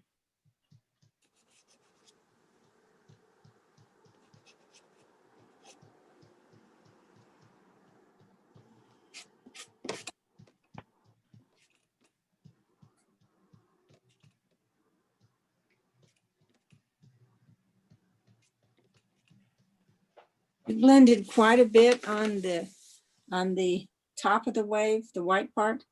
Yeah. What did you use? That brush? Yep. We haven't done that yet, but yeah, we're going to. Yep. Oh, okay. Oh, Yep. Leah's gone ahead of everybody. Oh, no, that's not Leah. No. It says Oh, Leah. no. I sent Oh. over a picture, remember, of when we were in class Oh, right. of how to do those wave pieces, or the foam, excuse me.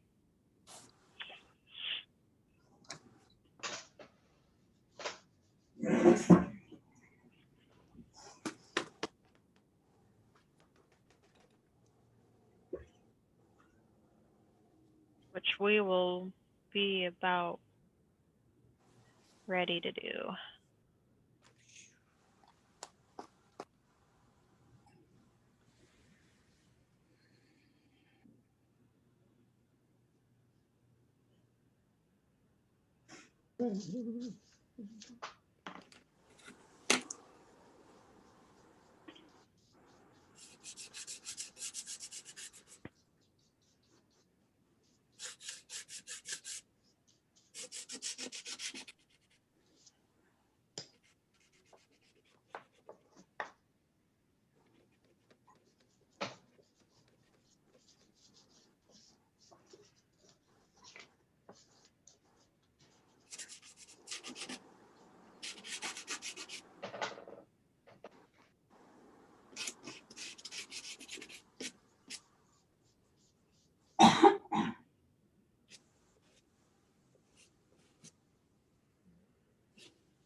Okay.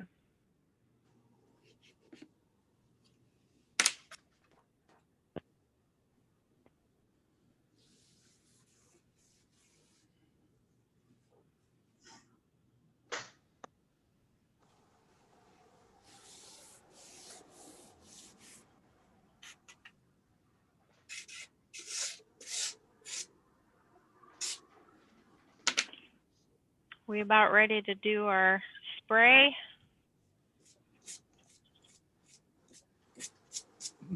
Yeah. It's,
Okay.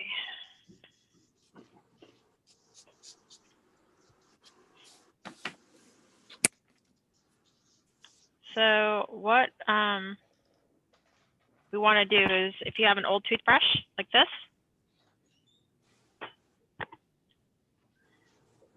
we will fill up our container of the alcohol. You don't have to do a whole lot.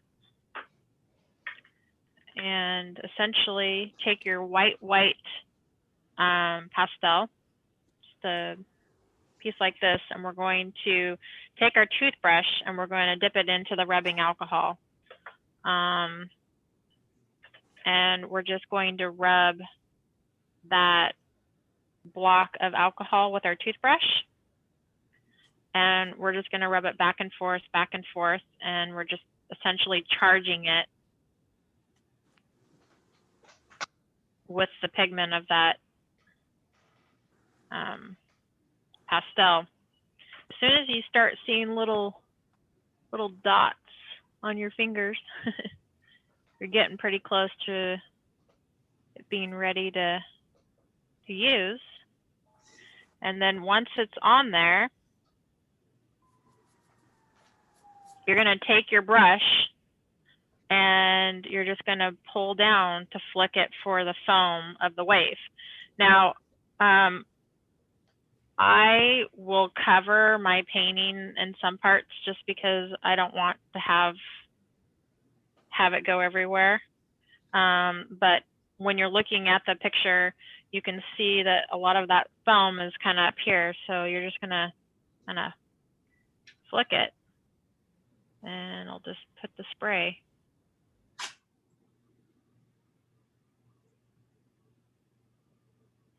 Like that. And then if you need more, you just dip your toothbrush in and load it up. It is messy, but it gives it a finish that I haven't really found with anything else. So I'm just going to kind of put it right up here along my wave.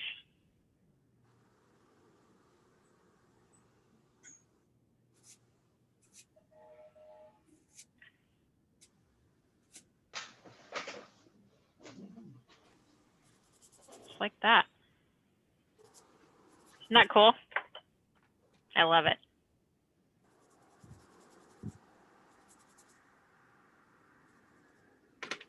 I'm going to put a little bit more over here.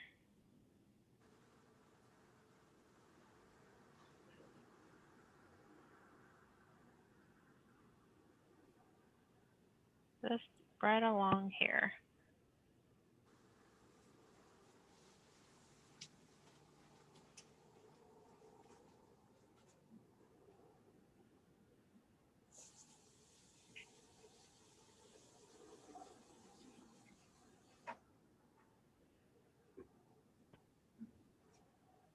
And I'll take a picture so I can show you.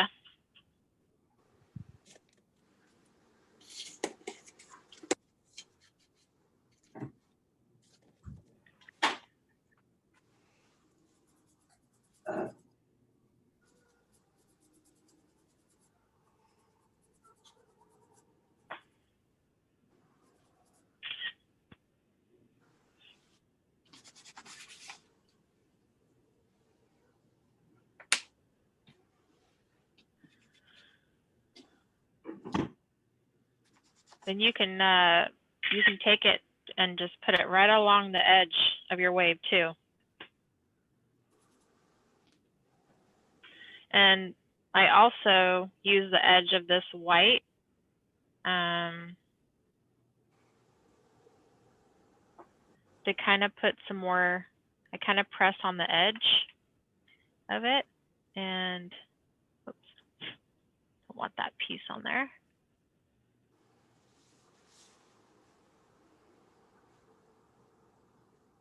To brighten up the edge.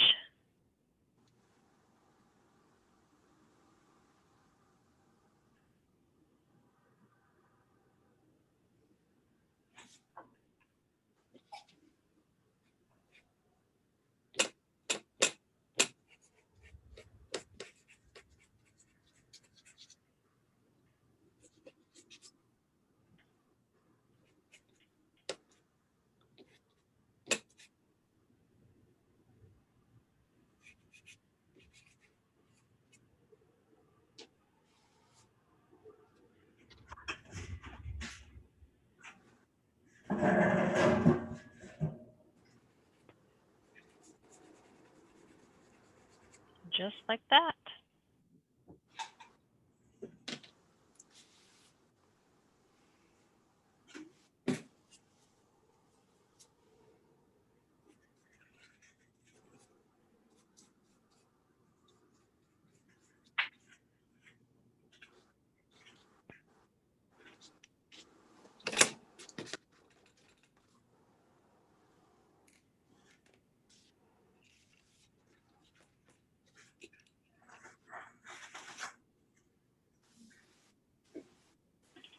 Not sure how to fix this. What is it?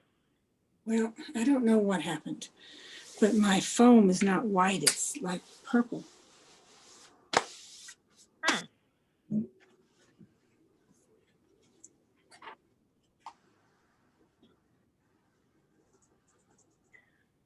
Did you use purple instead? I don't Maybe. think so.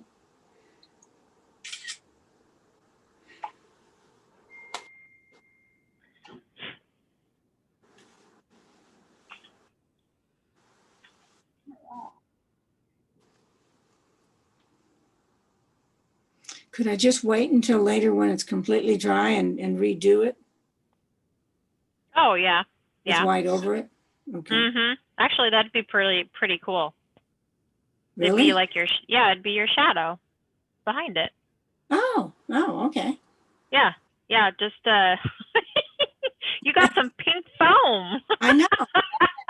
Do you think it had anything to do with the blue underneath it? Because it didn't get pink on the, if you see it on the bottom, it's not really pink. I don't know. That's crazy. And you're using the white pastel, huh? Uh-huh. This one right here. I don't know. You're special, Pat.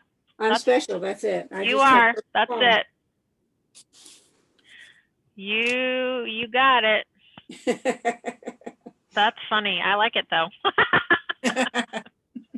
See, this is how you can work the mistakes into awesome surprises. Okay, that makes sense. There you go. How'd you guys do, Joe, Katie? Well, I'm just found a toothbrush. Oh. Are we talking about something else now? Nope. I was just wondering how it went. I'm not getting a white. Is that what happened to you, Pat? You got pink, you said? Yes.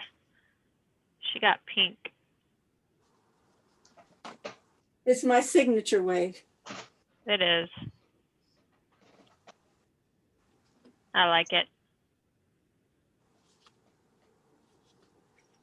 Actually, sometimes I do work pink into my paintings, my wave paintings.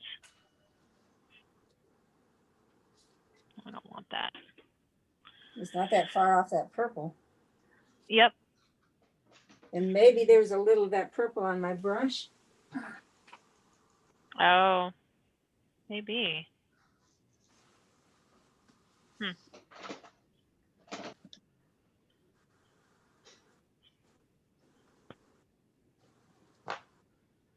That could be.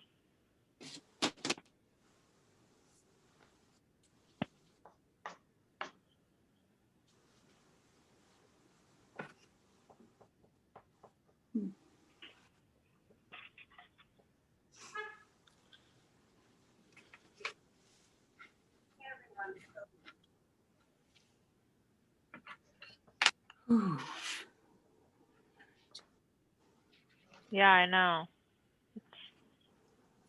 Yeah, 3 hours is a long time. It is. All my other classes are actually 2 hours online, but this class has always been 3 hours. It was in person. And I thought I'd want to keep it that way just for continuity. I know, Sure.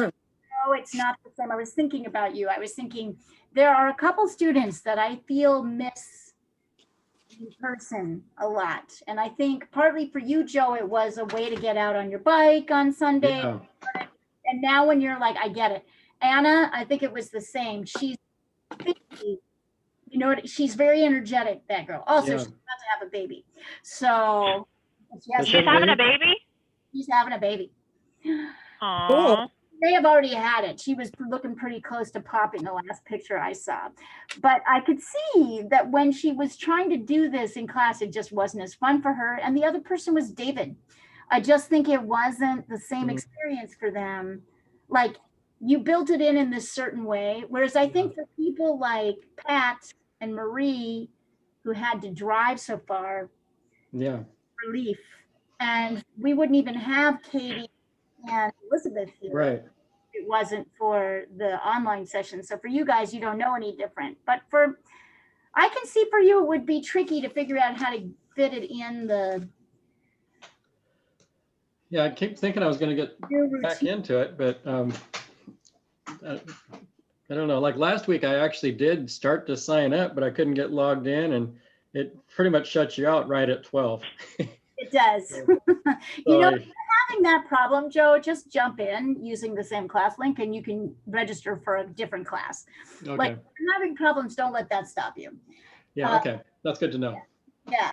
But I mean, better to like get it figured out. I know Yeah, the Wix, I have to use Wix. It's mine. I have to use the booking system they gave me. And it's a little counterintuitive. It's not the best design system, but since I use it for, you know, I can't really change it out yeah. because it's part of the package I bought with my website. So I have to live with it. But yeah, I find a lot of people are confused by it. Like it's not easy. You have to know, it's hard to sort of see that you have to log in once you buy a pass. And I don't know. It's not Well, ideal. that's the thing. Last week, I couldn't log in. I kept trying to change my password. Today, it went straight in, so. Anyway, Go the figure. Yeah. just to try and get all the administrative stuff. The more administrative stuff Marie or I has to do, Right. the less teaching we can do. And that's what we're trying to, we're just Yeah, trying, automating is the way to go. yeah, we're trying to streamline it. I know Edith joined in a class on Wednesday and seemed to enjoy it. I think she likes you guys, but you know, she likes her class better.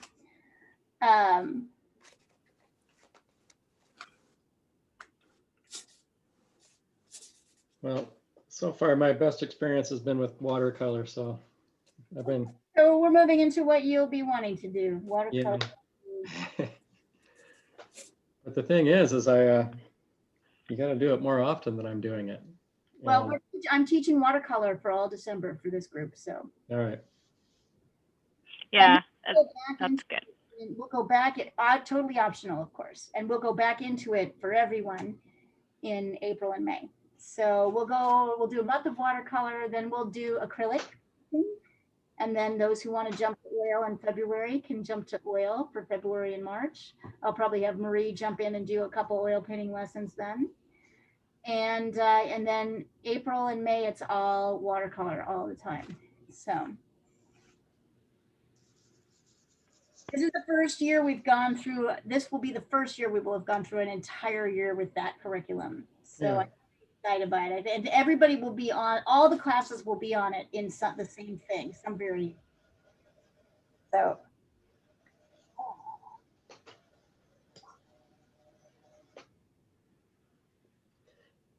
Something else that happened with mine is the wave just isn't tall enough. It's not stretched out. It's not lifted like yours is. Well, what is lifting it?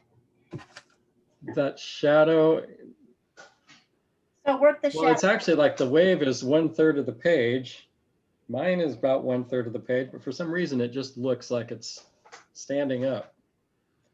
Look at the shape. That's where you look at the shape of the shadow. Make sure you've got it right. Yeah.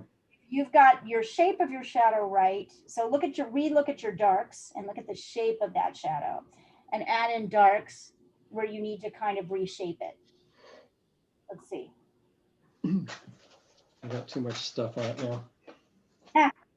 You could take your toothbrush and scrub off a little bit. Where's your last? Oh yeah, Joe, you just, I mean, I'm looking at the last thing you sent. Your shadow, you just got too much white in there. Go back in and darken your shadow a little bit. I'll do another one. Yeah, I and think look, it helped out a little bit. Just getting, yeah, the shape of the wave yeah, helped. But it's really, it's all, it's, if things aren't right, it's always a shape and a value problem.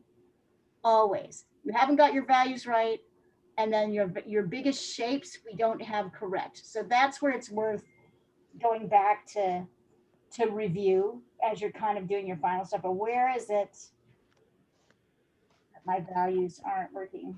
By the way, Marie, great class today. Oh, thank you. That was fun. Thank you, everyone. Oh, yeah, Pat, it's that was excellent. beautiful. Wow. Good job, Pat. Nice job with your dark and your lights. Thank you.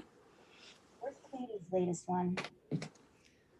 Do I need to do blending on the white on the left? You can use your pastel. Yes, so you can use your pastels to blend. So when you're taking, do you have, are you round or square, your pastels? I have both. Well, actually the one I have square. Okay. So if you're taking your square, and why I ask is because that's how you're going to hold it. So if you're using your square, use it like this, and you're going to Okay. go in and you're going to add an angle, and you're just going to lightly move it around. Just lightly move it around like that, like the Okay. foam. Okay. Just like you're kind of building a cloud. And you're blending, and then take your other darker lavender blue and just kind of go along the edges, and you're going back and forth from your lights to your darks, just lightly. And using that to blend. I try to use the pastel to blend more than my finger. Okay. Yeah, it gets kind of dull when I use my finger. It does. And really you want to stitch those colors together.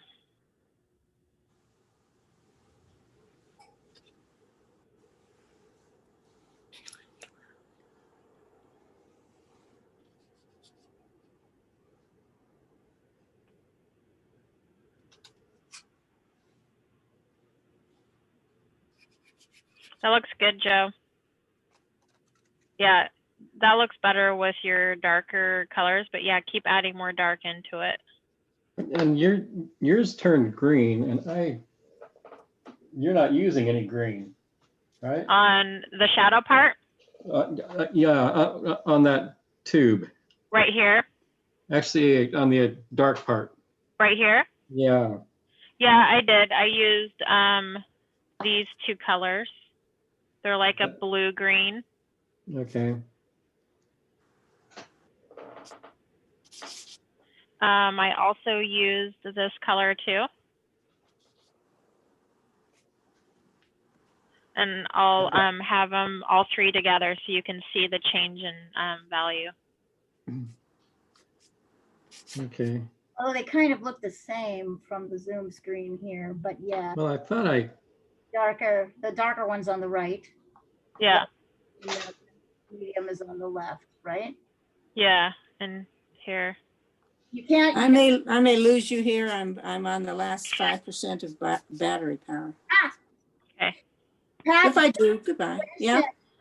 really great progression between this last wave and this class. I feel like you really got somewhere. I Like, think so. I feel like that too. I really do. I feel like I can see the wave now and it makes sense. and that you have more values. And yeah, I mean, anyway, just really great work. I'm impressed. Yeah. I decided to do this. I kind of forgot. And then yesterday, as I was sending the note, I was like, what are we going to do? And then I'm like, oh yeah, Marie said she was going to do wave. All right. Elizabeth, Yeah. can you send us what you did? How did it go for you? My mom's not home right now, and my phone said that I can't turn on my camera because the battery percentage is too low. Got it. But how did it go? Are you happy? Yeah. Awesome. Good. Can you send us a picture when your mom gets home? I don't know how late she'll be back because she's running errands right now. It can be today or tomorrow. We just like to some point see your, just send it across the thread when you have time. Okay. Okay, great. Yeah. No, everyone did really well. yeah.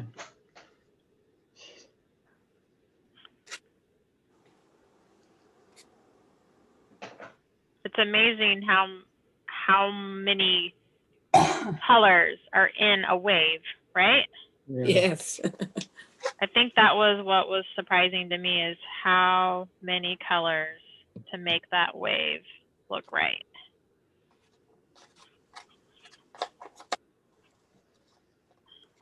But I still have to work on that, the foam and the whites laying down on the wave. That's tough for me. Looks great. And the way you were doing that brush was like immediately shaping that foam into something really good. Yeah. Isn't that cool how that brush Yeah. can help?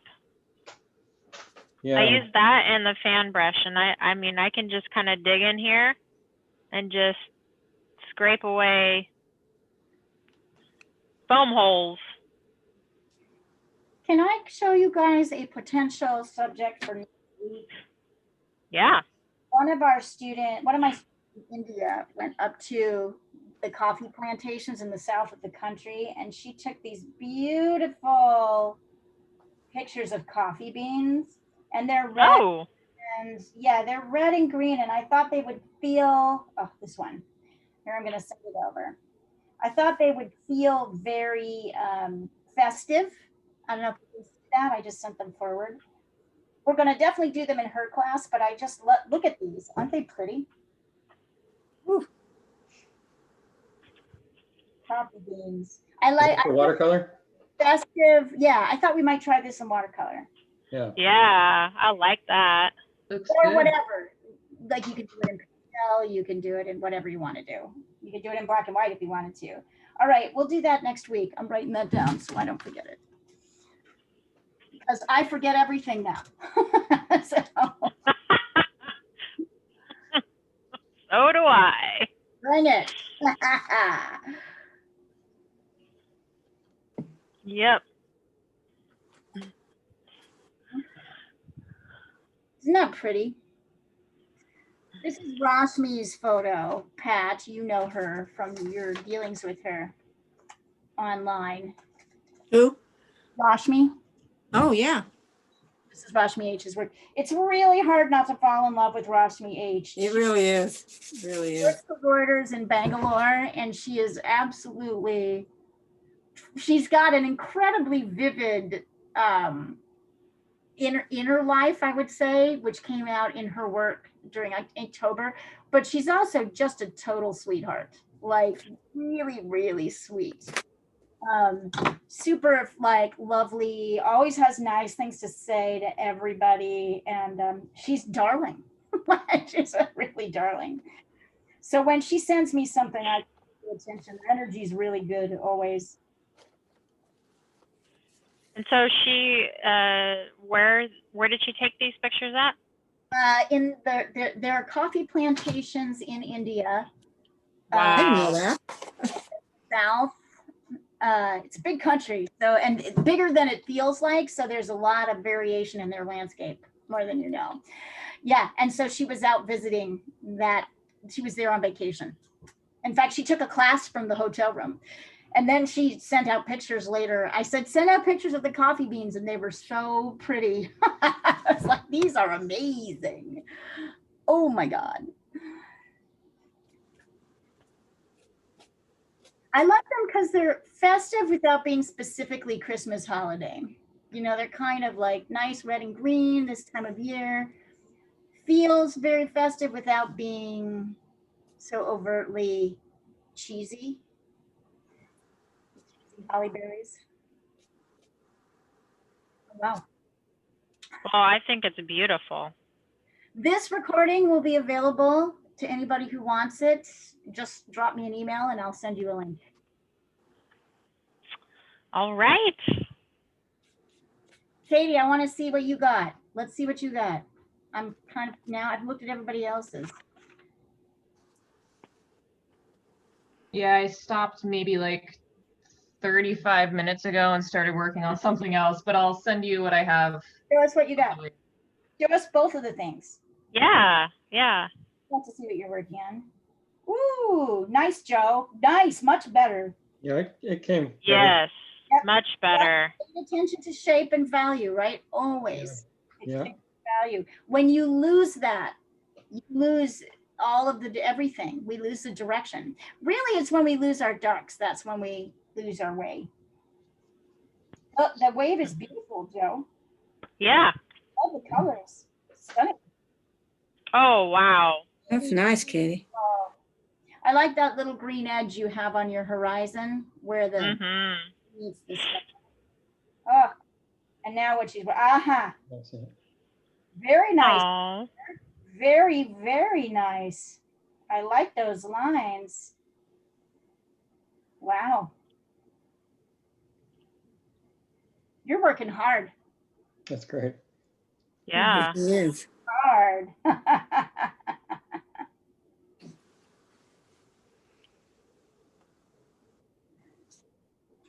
All right. Very so nice. are you teaching this Tuesday? I know we got sort of weird rhythm. Are you teaching this Tuesday, or do you want me to teach this Tuesday? If you can teach, I would totally take it.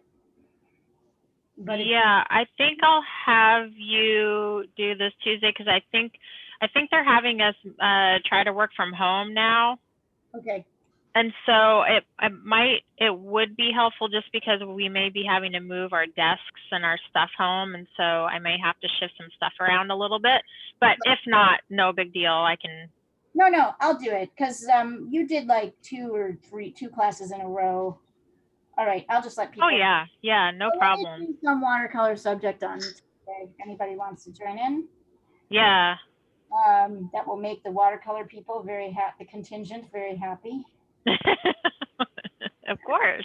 They're always wanting their one. Not that they don't want your classes, but they want their watercolor. I'm like, stop teaching watercolor till April. Nope. It's the wave right now, I guess. Mm-hmm. So gotta do it. Gotta do what people want. All right, you guys. All right. I'm gonna say goodbye to everybody. So Marie, thank you. Great class. Thank you. Yeah, Thank you, thank Marie. you. Marie. Yeah. Good job, everyone. We're Yeah. looking Have a forward great Sunday. You too. to our coffee cups. Yes, I'm so excited. I'll be sending out a message when they're getting shipped out. So Oh, great. Okay, thanks. yes. So Did Venmo did work then? the what? Yes. Okay, Yep. okay. Venmo. You'll just need to send me your address, Pat. Oh, you can right. send it to me separately if you'd Okay. like. Yeah. Okay. Joe, good to see you again. We miss you. Yeah. We're not trying to guilt trip you. Just like nice to see you. And you did great, Joe. I mean, think about, you haven't been painting or doing anything, Yeah. right? Right. So to step right in, you did great. It's Well, thank just you. like working, Yeah. it's just like working out. There, if you haven't been doing it in a while, there's always a shift, clunk back to. Yeah. Yep. You did a really good job. And Yep. everything's fixable. That's the thing. I Yeah. kind of gave up. Yes. Always. You have a little mini death in class and then you get back to it. Pat, that haircut is really growing out cute. Thank you. Oh, Joe's. Yes. No, Pat's. Pat. Yours. Joe's haircut's not growing out. Maybe it'll be show up in a couple of weeks. And anybody who wants this recording, just drop me an email and I'll send you a link. Okay. Bye. All right. Bye. Have a good weekend. Thanks, Marie. You too. Bye.